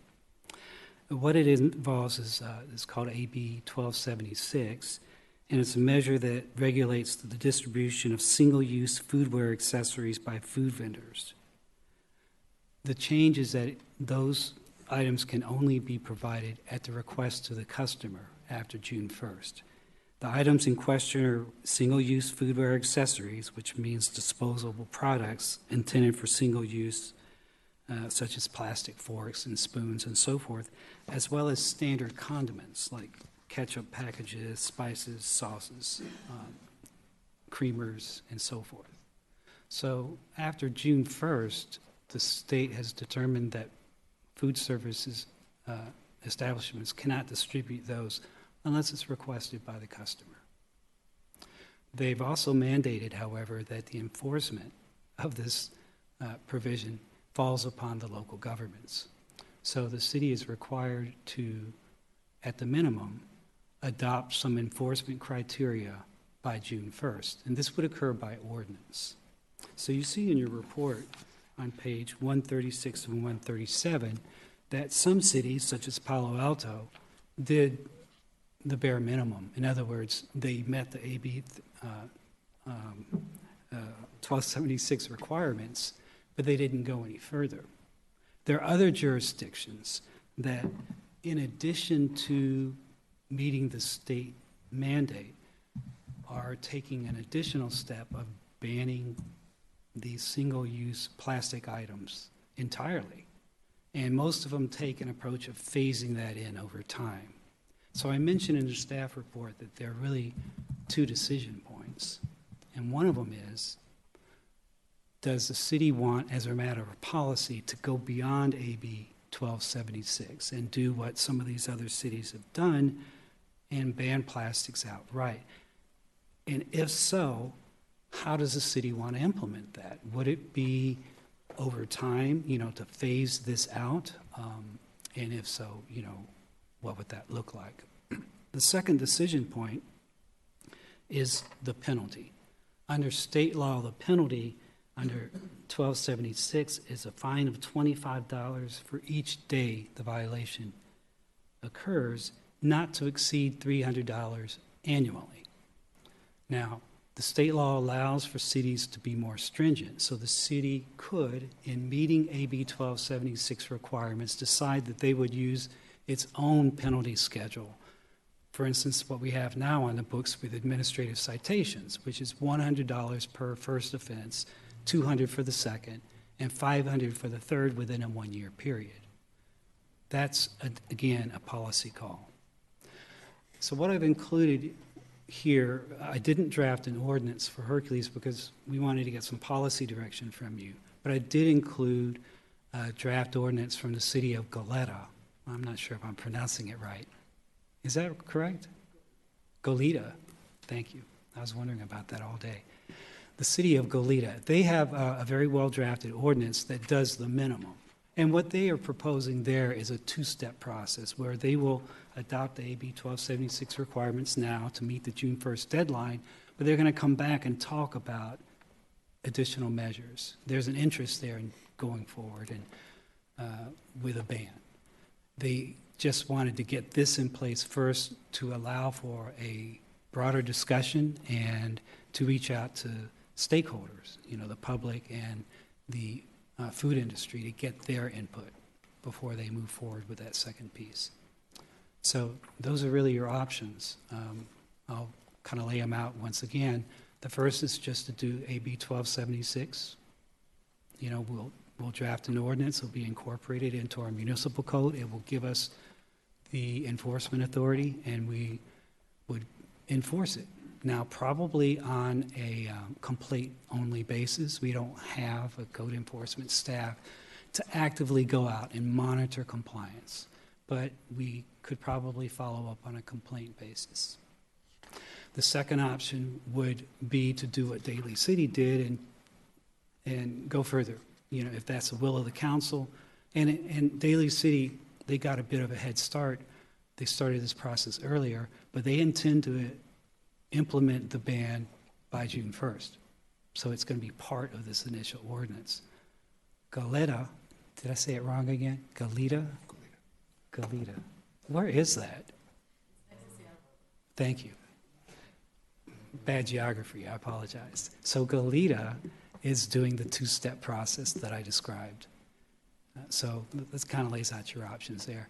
Whatever you decide, and given the direction you give me and staff, we'll be back with an ordinance at the next meeting, which will require readings, 2 readings. So you're going to see this twice more in the next month. And that concludes my report. I saw hands at the far ends. I'll start with Grimsley and then come our way. Okay. Thank you, Mayor Bailey, and thank you, City Attorney Tang.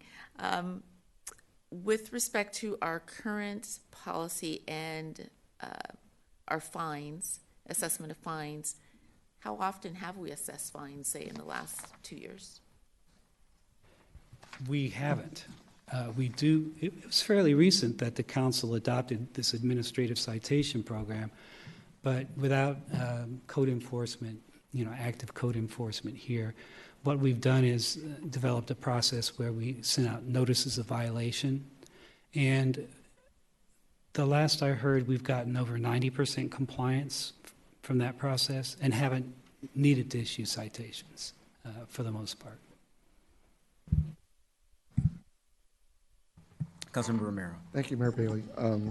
Thank you, Mr. Tang, for the report. Sort of unfortunate that the state puts another mandate on the cities and unfunded. I do believe that we should start the process. I think we get fined if we don't, so we should start the process prior to June 1st. I do like the idea of prohibiting the single-use plastic utilities. And I would be open to, the council maybe considering not doing it suddenly, but maybe allowing the vendor or the restaurant to start implementing by July 1st of 2023.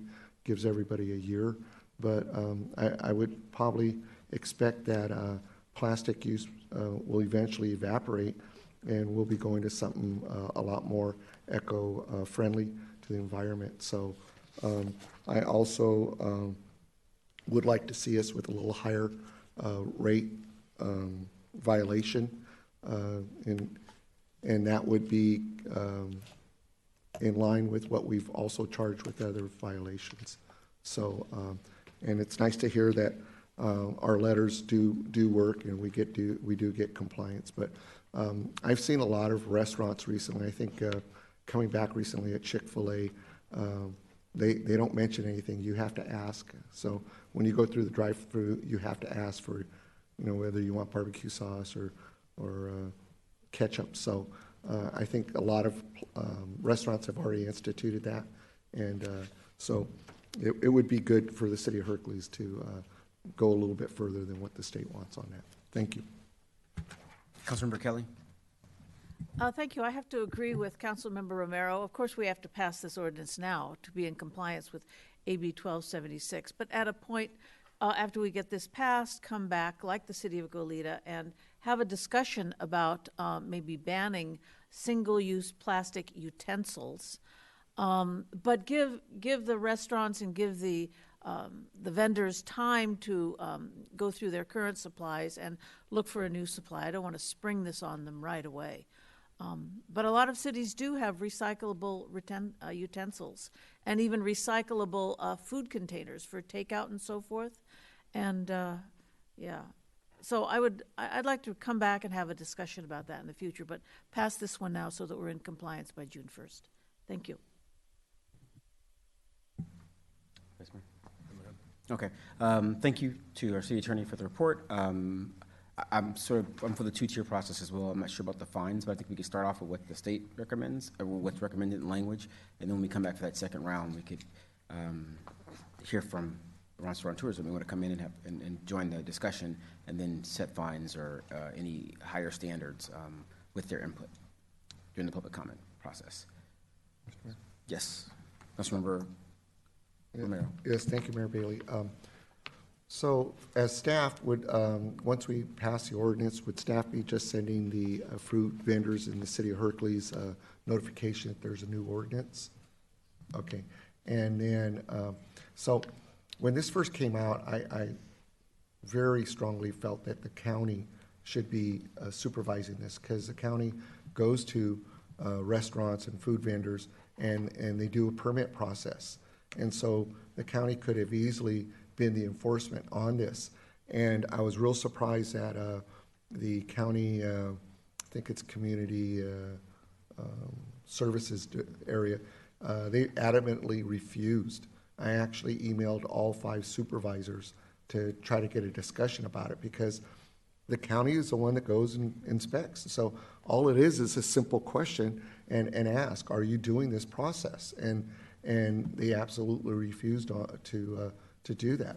I don't understand why, and but I would also ask, maybe as a council and maybe through the Contra Costa Mayors Association, maybe we bring this up to find out why the county doesn't want to just enter this into the process. I mean, they could charge a little bit more if that's what they need, but it's hard to understand why the enforcement falls back on the cities. Thank you. Thank you. Oh, Mr. Mayor, I just say that I think Councilmember Romero brings up a good point. You know, why don't the counties do that? So that's definitely a question. I thought it is a good question. I think it's been discussed, and they decided to Okay. not do that. But I mean, we go back and ask them again. But I think they've decided, yeah, kind of like on the council. Might ask them individually. Thank you. Okay. Okay, so that's what's before us here. I did hear some conversation and some discussion about moving forward. Let me just turn to this page. So we have an example from Goleta in the agenda there. But I think we're saying just use the basic language from the Assembly bill, from the AB 1276. So that what we want to give direction to. There's not a specific one to go with. Is that what we want to say, or do we want to have some? Well, Mr. Mayor, I'm in agreement with the Goleta. I just think at this point, you know, as it comes back, sort of leave that open so we can decide, you know, we have another meeting for the council members to decide, you know, what we want to do. I think whatever we do, I really don't want to come back and have staff come back and do the whole process again of notification. You know, it's a very simple thing, but the fining is along the same guidelines that we do for other areas in the city for noncompliance, for code violations. So that's nothing different than what we're doing now. And the food service, the plastic forks and knives and spoons, that's a disappearing product. So if we go ahead and introduce that into the language and say that it takes effect next July 1st, then we don't have to pay for the process of notification to re-adopt the ordinance or revise it. So I would just ask that we leave that open so at the next meeting we can have a further discussion on it. Okay, I'm not for raising the fine. I just don't, we do it a lot, but that's just what, I'm one, I understand. anyone want to raise the, I guess? I don't think we need to raise the fine, but I like the idea of considering bringing back the idea of telling food vendors in the future that we do not want to have single-use plastics. Let's have a discussion about that. But, you know, I like the ordinance that Goleta has. All right. Okay, so what I'm hearing is move forward with the ordinance, the sample that we're given from Goleta, and then the council will have a future discussion for the purpose of increasing or making it a little bit more stricter with what can be used in the city of Hercules at a future time. And we'll bring that back to council to discuss that item further. The Vice Mayor. Walker Yes, thank you, Griffin. Mr. Mayor. And in addition to the comments about Goleta, I'd like to add some of the language that Daly City has included by including straws, stirs, and bundled utensils. It's great that, that they're making it so that way, you're just not getting your basic plastic fork and plastic knife, but we still have to remember a good part of trash, especially when it comes to coffee shops, are the stirs. And I think that that's going to be one of the biggest aspects that we need to consider in terms of overall pileage into our waste systems, into our streams and whatnot. So I would love to see some of that language that Daly City has included. I think what's being proposed is a two-tier process, so we're saying we do want to go that route. Just initially, we wanted to start with just to get us going, because we have a deadline with the Goleta example, and then to come back and add items like what you just mentioned. I saw bamboo spoons in there, and I saw some other things. Yes, City Attorney Tang? If I might, buried in the Goleta ordinance is a definition that does include, I believe, what you're discussing. If you look on page 140, under the definition sub B, it talks about cups, bowls, trays, hinged or lidded containers, straws, stirrers, lid plugs, lids, and utensils. Now, if that's not comprehensive enough, we can expand on it. No, that was exactly like in the area that I was looking for. Okay. Thank you. I forgot that was an example, but thank you. Okay, so I think we've got some guidance here. Do you want us to do a vote just so we can get that? So I think our marching orders are to come back at the next meeting with an ordinance based on Goleta. And I won't have to say Goleta anymore. Yeah. And we'll bring it on for introduction, first reading. And at that meeting, you will have a continued discussion about expansion of the prohibition to include a ban on single-use plastics. Okay. All right, thank you. Okay.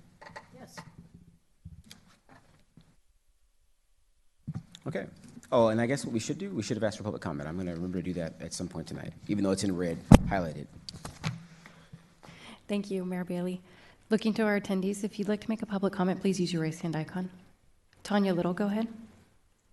Thank you so much for your time. I just wanted to make a comment that I believe the reason, and I may be wrong, that the county didn't want to take on this issue is because they're not going to get any monetary benefit. The benefit would come back to the city. Just a point. Thank you. Thank you, Ms. Little. Any other public comment? That will end public comment. Thank you very much. Next item on the agenda is to adopt a resolution approving First Amendment to an agreement with Hinderland de Llamas, which HDL, in the amount of $115,000 to provide to provide overall administrative oversight of Hercules American Rescue Act (ARPA) program, and to provide economic development staffing services for a total not to exceed amount of $164,500. We have the staff report, please. Thank you, Mayor Bailey. As you recall, on June 29, 2021, the city entered into an agreement with HDL to assist the city in developing a strategy for the use of ARPA funding in the amount of $49,500. Given the complexities involved in the administering these federal funds, as well as we have limited in-house staffing to assign this particular program, staff recommends amending HDL contract to assist in the administration oversight of the following program, limited to the Business Assistant Grant Program, the Business Rental Relief Assistance Grant Program, and the eGift program. As you recall, the eGift program is the next agenda item in the agenda. It will authorize the award the contract to EFT.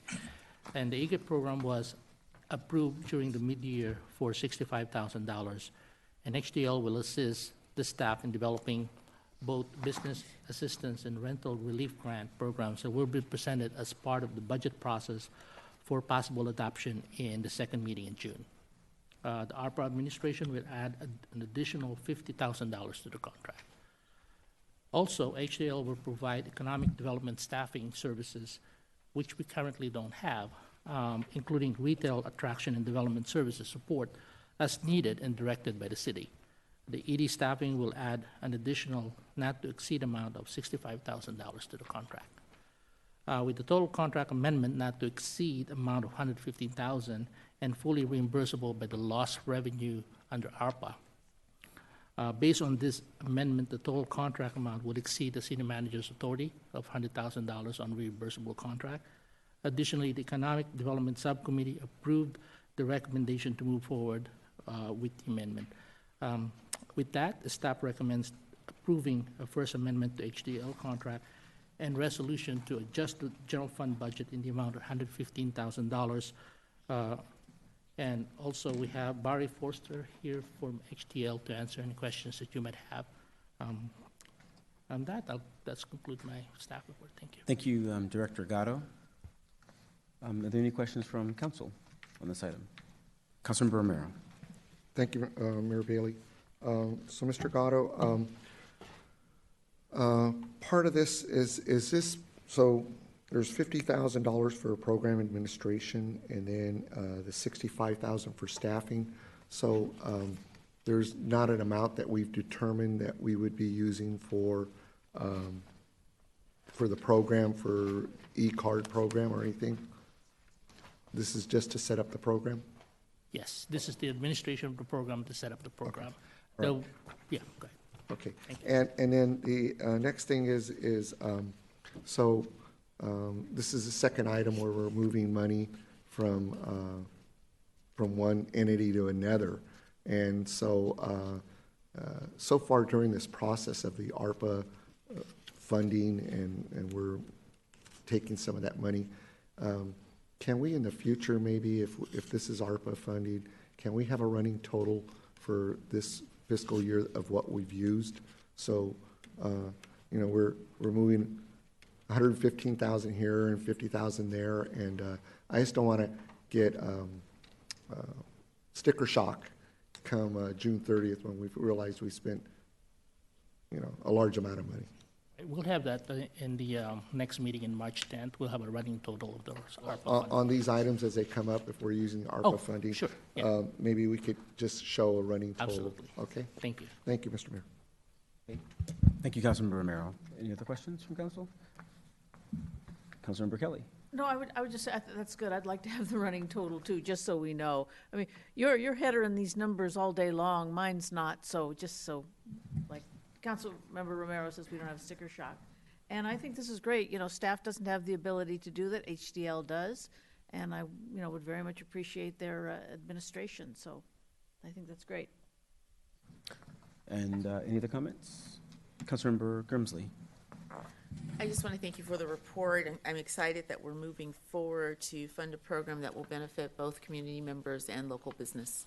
Thank you. Okay, and I'll also thank staff for the report. I was at the Economic Development Subcommittee where we discussed this at length. I think it's a great opportunity, as Councilmember Grimsley said. I think, and others, it's a win-win, right? So businesses get something from it, and then residents do. It's the residents' money, it's their tax dollars. So this is, I think, a good use of that to kind of reinvigorate the economy here locally in Hercules. So with that, we have a resolution before us. We have two, yes, resolutions before us. Oh, yes, I'm sorry. And then I need to get public comment before. I'm sorry, that was a little late, but the gentleman from HDL, can he sort of go over again the part of the agenda document on 178 is the community card customer agreement? I think it's the next item. Have that discussion in a second. Oh, it's the next. I'm sorry. Then yes, let's go ahead and adopt resolutions. All right, sounds good. Before I do that, I'm going to take public comment as soon as our city clerk's ready. Thank you, Mayor Bailey. Looking to our attendees tonight, if you'd like to make a public comment, please use your raised hand icon or dial *9. And that will end public comment. Okay, thank you. So again, we do have a resolution before us on this item. Mayor Bailey? Councilmember Grimsley. Yes, I'd like to make a motion to adopt a resolution of the City Council of the City of Hercules approving a First Amendment to an agreement with Hindle de Llamas, and Associates, HDL, in the amount of $115,000 to provide overall administrative oversight of Hercules American Rescue Plan Act, ARPA, program and economic development staffing services for a total not to exceed an amount of $164,500. Second that? Okay, so motion by Grimsley, seconded by Kelly. All in favor? Aye. Aye. Okay, so motion carries 5-0. And I think there's a second part to this and then a second resolution. Was the slideshow part of that second part? Mr. Mayor? Yes. But there's Oh. I'm sorry. Yes. Yes, I'll motion that we adopt a resolution of the City Council, City of Hercules, approving a First Amendment to the agreement. Oh, yes, I guess this is the appropriation, right? Okay. Amendment to the agreement with the Hindler de Llamas and Associates, HDL, in the amount of $150,000 to provide overall administrative oversight of Hercules American Rescue Plan, ARPA programs, and economic development staffing. It just seems to me like, Yeah, the second oh, one is there the we one go. next I page, had the yeah, wrong page. yeah. Okay, can I start over then? You can. Okay, thank you. I motion that we adopt a resolution of the City Council of the City of Hercules amending the general fund fiscal year 21-22 budget, increasing its appropriation by $115,000. Okay, so do you have a second? I second the motion. Okay, so motion by Romero, seconded by Grimsley. All in favor? Aye. Okay, so motion carries 5-0. And now there's a second presentation. Okay. Thank you, Mayor Bailey. Yes. And I guess I should read the heading for it. Okay. So the next item for discussion is item number 6. It's authorization to execute a contract with YIFT for Shop Local Gift Program for an amount not to exceed $65,000 funded by ARPA. May the staff report, please. Thank you, Mayor Bailey. Before I turn it over to Barry for presentation, as you recall, the City Council approved the e-gift pilot program during the mid-year budget update in February for $65,000. The EFT Community Digital Gift Card Program is a cost-effective way to stimulate the local economy and assist small business to recover from the effect of the COVID-19 mandatory closure. Staff is recommending approval of the proposed resolution authorizing our city manager to execute an agreement with YIFT. Additionally, the Economic Development Subcommittee approved the recommendation to move forward with the agreement in the program. Staff recommends that the resolution to be authorized to execute that agreement with YIFT. With that, I'll hand it over to Barry to give a brief presentation of the program. Thank you. Thanks, Edwin. And City Council, thank you for approving the previous item. We're excited about not only moving forward with the digital gift card program, but also doing some of the administrative work that we talked about with the business assistance program and then the commercial rent relief program. And we've done this in a couple of other cities. We did it in San Leandro with the commercial rent relief program that we did at the end of the year and early this year. It was very, very successful. We're rolling out a program with the city of Hawthorne, the city of San Fernando. We're talking about a few more. So we have a call center that we utilize as part of that system in our Fresno office. And so it really has proven to be effective in working with businesses on assistance programs. So we're excited about that. We're also excited about the opportunity to help with economic development staffing services. And the EFT program is one that we've done in a number of cities right now. So currently we are working with 19 cities for ARPA. We've done the EFT program, I think, in 3 or 4, and we have probably 4 more that we're working on right now. And it really is a unique opportunity for cities to use some of their ARPA funds to really help their business community, but also help their community. And so the beauty of it is it acts as a shop local campaign. It's kind of a hybrid because it's digital.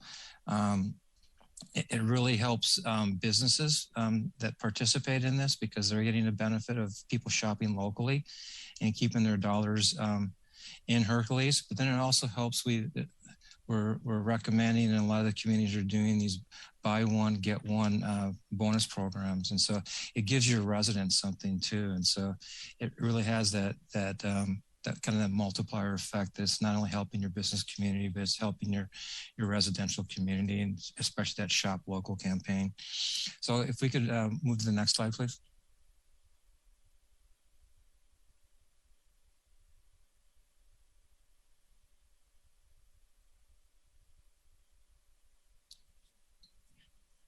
And so at the February 22nd meeting, the council received a report for a mid-year budget presentation, and at that point, the council authorized $65,000 that would go towards a pilot digital gift card program. And so it really, and we've done this in a lot of other places where we start out with the pilot program and see how successful it is. And in most cases, it's been successful where they've done another round of this. And so, again, I think it's a really prudent move is to go out and try to get this thing out and going and helping your business community and really the community at large. Can you move to the next slide, please? And again, kind of the beauty of this is the digital gift card program is really stimulates the local economy. It's that Shop Local campaign that that communities really are wanting to do, especially now with the pandemic and everything else. It's really promoting people to keep their dollars locally. We looked at a number of different programs for digital gift cards. There's about 3 or 4 in the state. And EFT is clearly the most popular and offers the best customer service rating. EFT is based in Menlo Park. They've been around in business for a little over 7 years. And so they've done digital gift card, e-gift card programs for over 50 businesses or 50 cities in California. And they're working on probably 20 right now or more right now. And they've also done these types of programs for about 500 cities across the United States. And so clearly they're the leader, the best customer service and the most used program. Can you move to the next slide, please?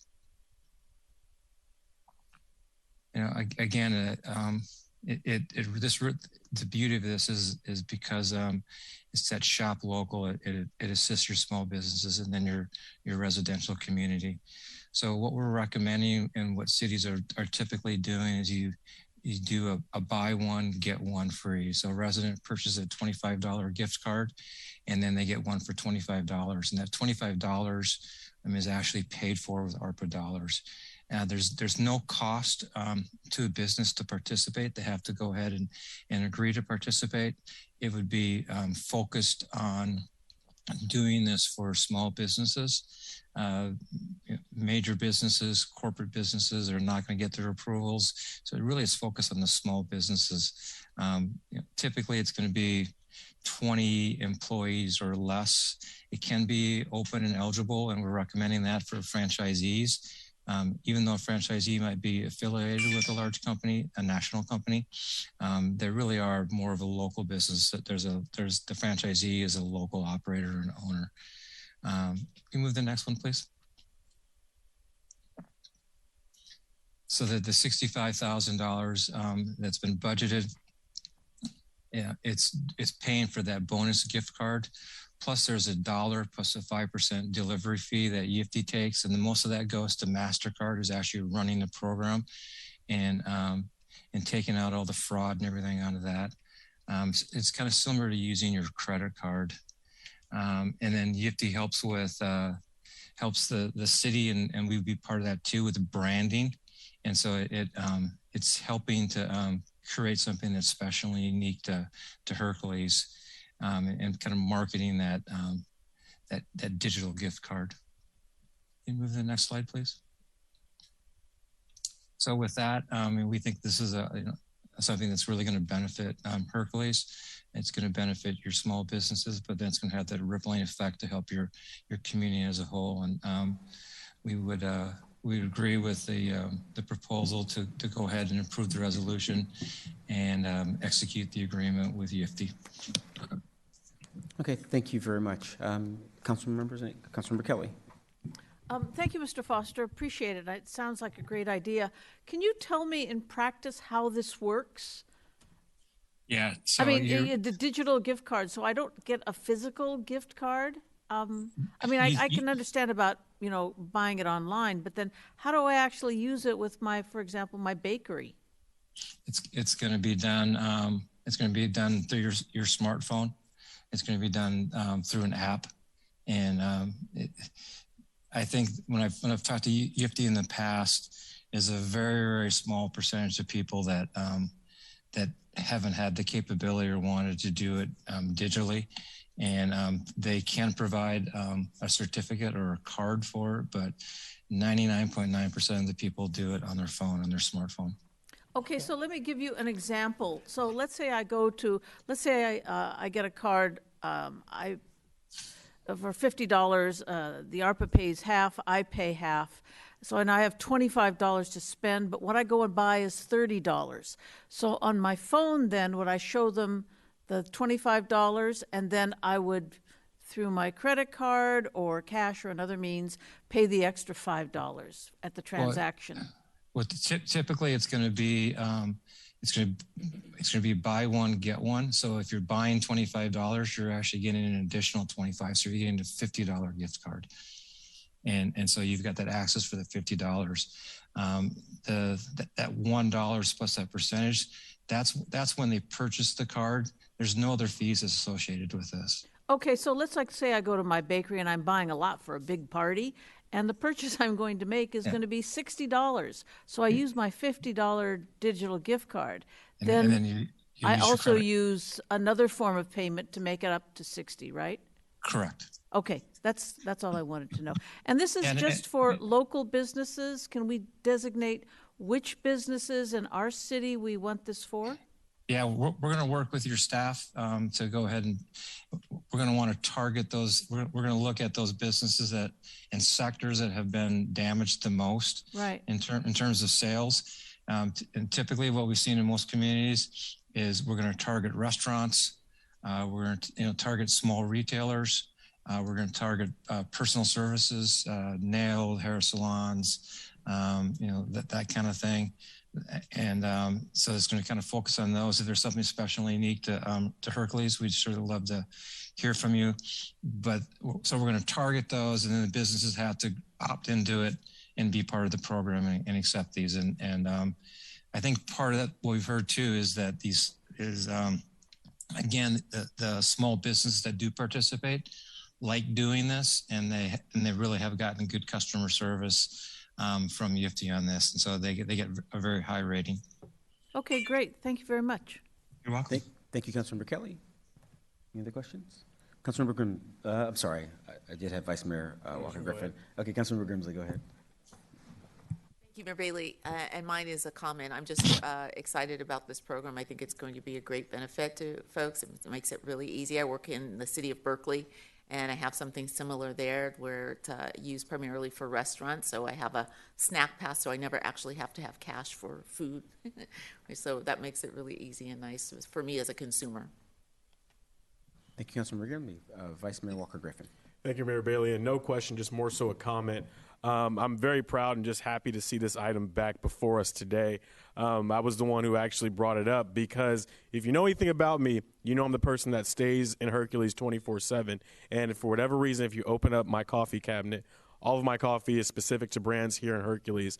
And throughout the past 2 years with this pandemic, seeing our brand survive and new companies decide they want to open says a lot about this city. It says a lot that people want to establish their roots here, give this city a shot, give this city an opportunity to allow their dreams to grow, which is why I think that we do need to pass this, because it's saying to our businesses here in town, we not only appreciate you, but we want you to stay here. We don't want you to leave somewhere else. We want you to be unique to Hercules. If you look up my favorite coffee brand, Fresh, they also have a clothing line.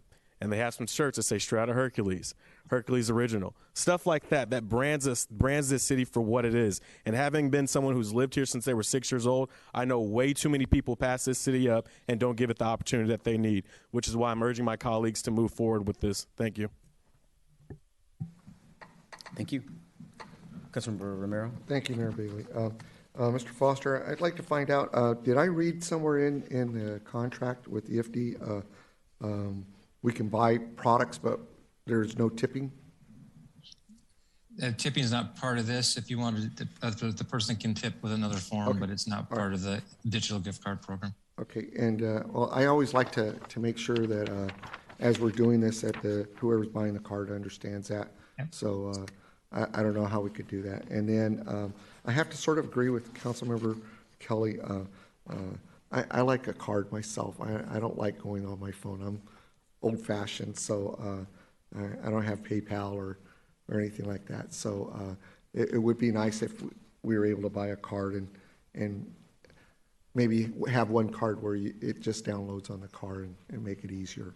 And then my other last question would be, will the council get notification as this comes back to identify what businesses in Hercules will be qualifying? How will that process be working? Yeah, certainly we can work with your staff to come back and identify the parameters that were selected and the business that have agreed to participate. Okay, and then I hope it goes well. I hope we go through the $65,000 real quick and maybe the council reconsiders. So I have to agree with the Vice Mayor. I look forward to seeing that this is a successful program for Hercules businesses. Thank you. And Mr. Mayor, if I can just point out too that a lot of the communities nearby Hercules have recently done this too, or some have done it before in the past, but Benicia has done several rounds of this. We worked with Pinole. Pinole is just kicking off theirs now. We also worked with Oakley. They're just kicking off theirs too. I think they just entered into an agreement about 2 weeks ago with EFD. And then we also worked with Lafayette, and I think they just executed their agreement.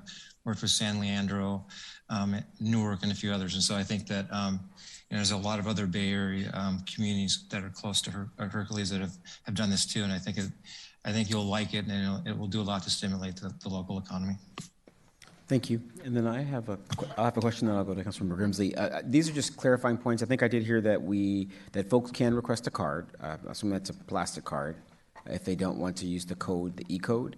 And then I think also, then I was curious who is tasked with reaching out to businesses to get them to sign up, to accept the card? Or is there a sign up required from them? If someone can clarify those 2 points for me. It'll be us probably trying to work with them. We're going to have to try to use staff a little bit for some of their expertise, some of their local knowledge in terms of contacts for those people. But we're going to look again at categories and types of business. We do your sales tax, so we've got that, so we can go ahead and I have access to that sales tax number, so we can go ahead and look at that and kind of understand the categories and businesses that have been impacted the most and that they could help the most. And if I can add, Mayor, we'll be coming back to ask council about the preference of businesses. The contract that you just approved for HDL includes the marketing component for this. So we'll be coming back, and we've also solicited help from the Chamber of Commerce, who will also be working with local businesses to try to sign them up. She's also involved, or the Chamber's involved, in the city of Pinole, and they've agreed to do the same for the city of Hercules. Okay, thank you. And then just one more follow-up question. This is for probably HD. Well, it's as we get to the YIFT part of this. My question is about the funds and if someone loses their card. Can YIFT answer that, or can staff answer that question? I'm sorry, can you just I have a process question about the gift card. So you get 2 gift cards. I buy 25 and I get 25 free. The one that I buy, I'm not so much worried about, but the one that has the ARPA funds on it, what happens if I lose that card? And I don't I don't email anybody, I just lose it and then forget I had it. Do those funds come back to the city? Well, let me try to answer that. So the beauty of it is if you do the digital gift card, there's no opportunity to lose the physical card. So it makes it a lot easier to keep it. But if you, for some reason you didn't use it, they have up to a year to go ahead and use it. So then there's going to be an opportunity for them to try to, EFT will reach out to them and say that you, pretty much on a 30-day basis, there has been no activity here. So they're going to get reminders to use that card. But after a year, again, they're notice, and if it's not used at all, then those funds would the bonus component would come back to the city because of the ARPA funding. Okay, thank you very much, Councilmember. I thought I saw your hand on the mic, Councilmember Grimsley. And my question is probably for staff. Has there been any discussion, and I apologize if I missed it, regarding linking the gift card app to Hercules Connect? That's a good suggestion. We'll explore that as we bring out the marketing campaign. Okay. Seeing no other questions from council, we'll go to public comment. Thank you, Mayor Bailey. Looking to our attendees tonight, if you'd like to make a public comment on this item, please use the raise hand icon or dial *9. And that will end public comment. Okay, thank you very much. I do see a resolution. I noticed a number may be off on the resolution, I just noticed, but we'll talk about that afterwards. Resolution, if anyone wants to make a motion.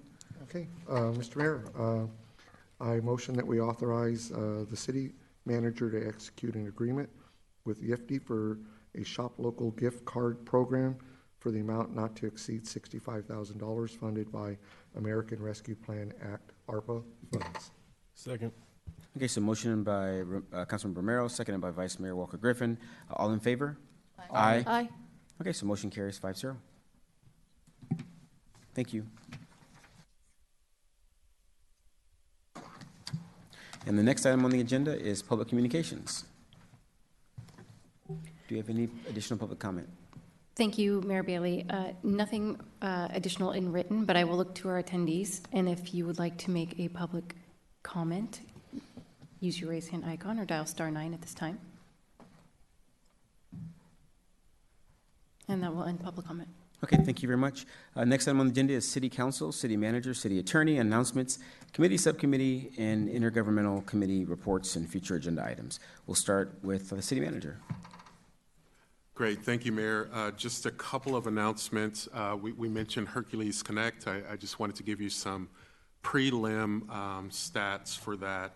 As of right now, since we introduced Hercules Connect, we've gotten over 300 downloads from residents and people, and we have resolved over 100 requests that have come through.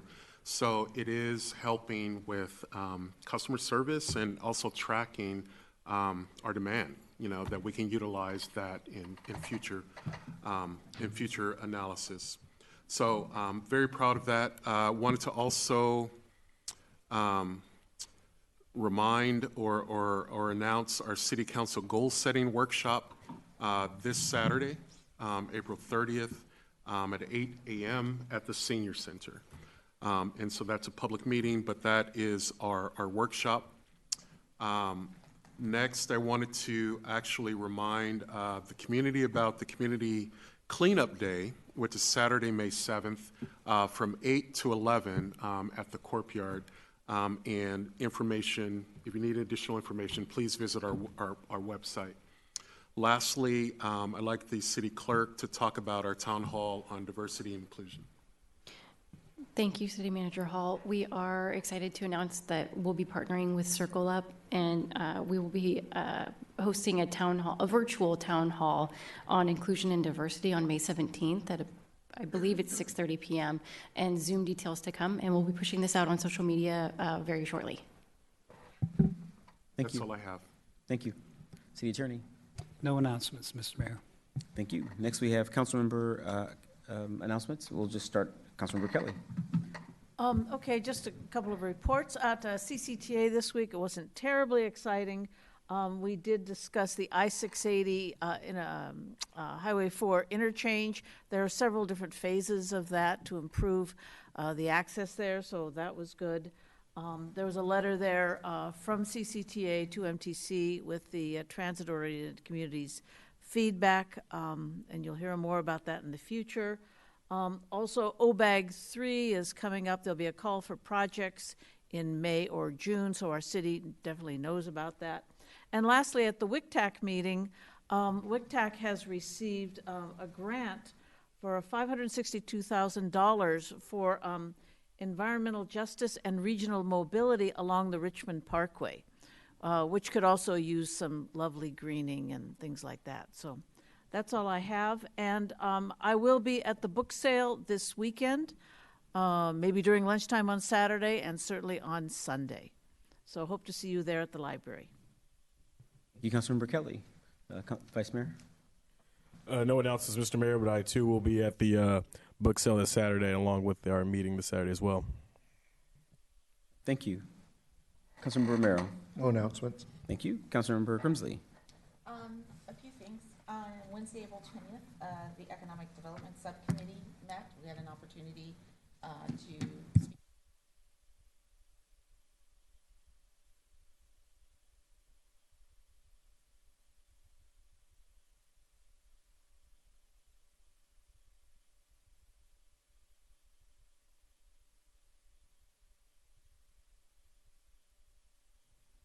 Sorry. Do you need me to repeat all of that? No. If you want. Okay. On Saturday, attending the West Contra Costa Unified School District Women in Leadership Luncheon following our staff and council workshop. I'll also be attending the May 7th cleanup and the Equity and Diversity virtual meeting on May 17th. I would like to ask the council and staff to agendize the comments made by our attendee Marna Painsil Anning regarding Juneteenth and the raising of the Pan-African flag. I'd like to discuss that as a future agenda item. Okay, we'll come back around for the future agenda item. I did attend the WestCat meeting that was earlier this month. A challenge for us, and Councilmember Kelly has mentioned this before, is that there is sort of a movement to sort of consolidate transit. And the fear for small transit agencies like WestCat that serves Pinole and Hercules is that we may lose service, right? Big cities, Oakland, San Francisco, would probably gain some service because they'll be merging all of those funds, because our funds come from state to region and then down to the cities. So be aware of that is out there. You can tune into WestCat meetings. Go to westcat.com. And you can find out when the meetings are going to occur. They're usually on Thursdays, first Thursday of the month. But anyway, please take a look and be aware of that as you start to hear this coming around. I have some friends that are activists in San Francisco, and they were sort of leaning towards this. And I helped them understand that it may benefit big cities, but may challenge smaller cities. I think that Councilmember Grimsley mentioned, maybe when her mic was off, was that we did have an economic subcommittee meeting this month. She and I were present for that, and we were able to hear from YIFTI or hear from HDL about the YIFTI program that was discussed here tonight. And then I heard that we had some future agenda items, so I will look for future agenda items. I heard Councilmember Grimsley, so go ahead.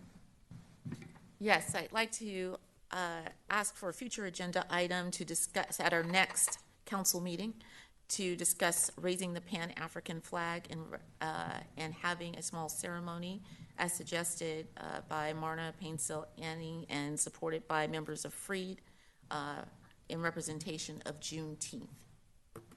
Okay, so there's a discussion for flag raising, which we have an ordinance for us. The first step is to bring it back for discussion, and then to another decision is to actually do it. So this first round is just to have it come back for discussion. All in favor of that? Or I guess we just got on the list. I'm good. Okay.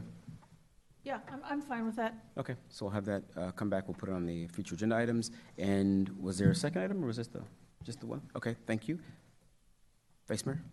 Yes, thank you, Mr. Mayor. I just have one item, and that would be for Chief Johnson to come back and give us an update of the situation of Hercules' overall status when it comes to fire season. As we approach the summer and as we go into the more drier months, given the already dry year, I think that a lot of residents, including myself, would like to know what's the status of the situation here in town, anything that we can expect, anything that we can do to sort of prevent and mitigate any chances of having fires. I mean, we've seen our friends up north deal with this. We've seen our friends out east have it, so it's only a matter of time that we have it. So I think that any conversation that we can have an update on it would be greatly appreciated. Okay, so that is a request to have the fire chief come make a presentation to council. Anyone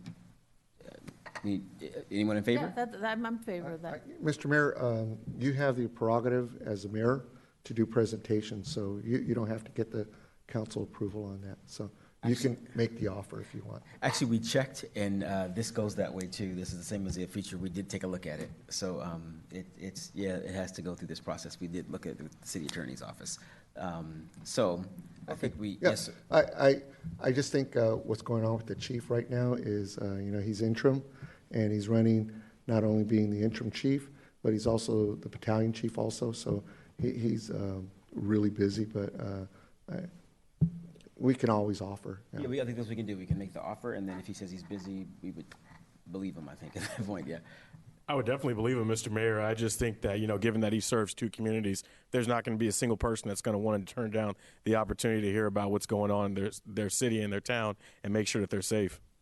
Okay, so I heard, obviously, Vice Mayor wants, Councilmember Kelly was okay with it. I'm okay with, okay, so yes, we'll do that too. All right. Okay, is there any other items before we move into the next agenda item? Next agenda item is adjournment. The next scheduled council meeting is May 10th, 2022 at 7 p.m. Just a little note that we did just mention that we are having a workshop on the 30th at the Senior Center, and it's open to the public. All right, see everyone there. Thank you very much. Have a good evening.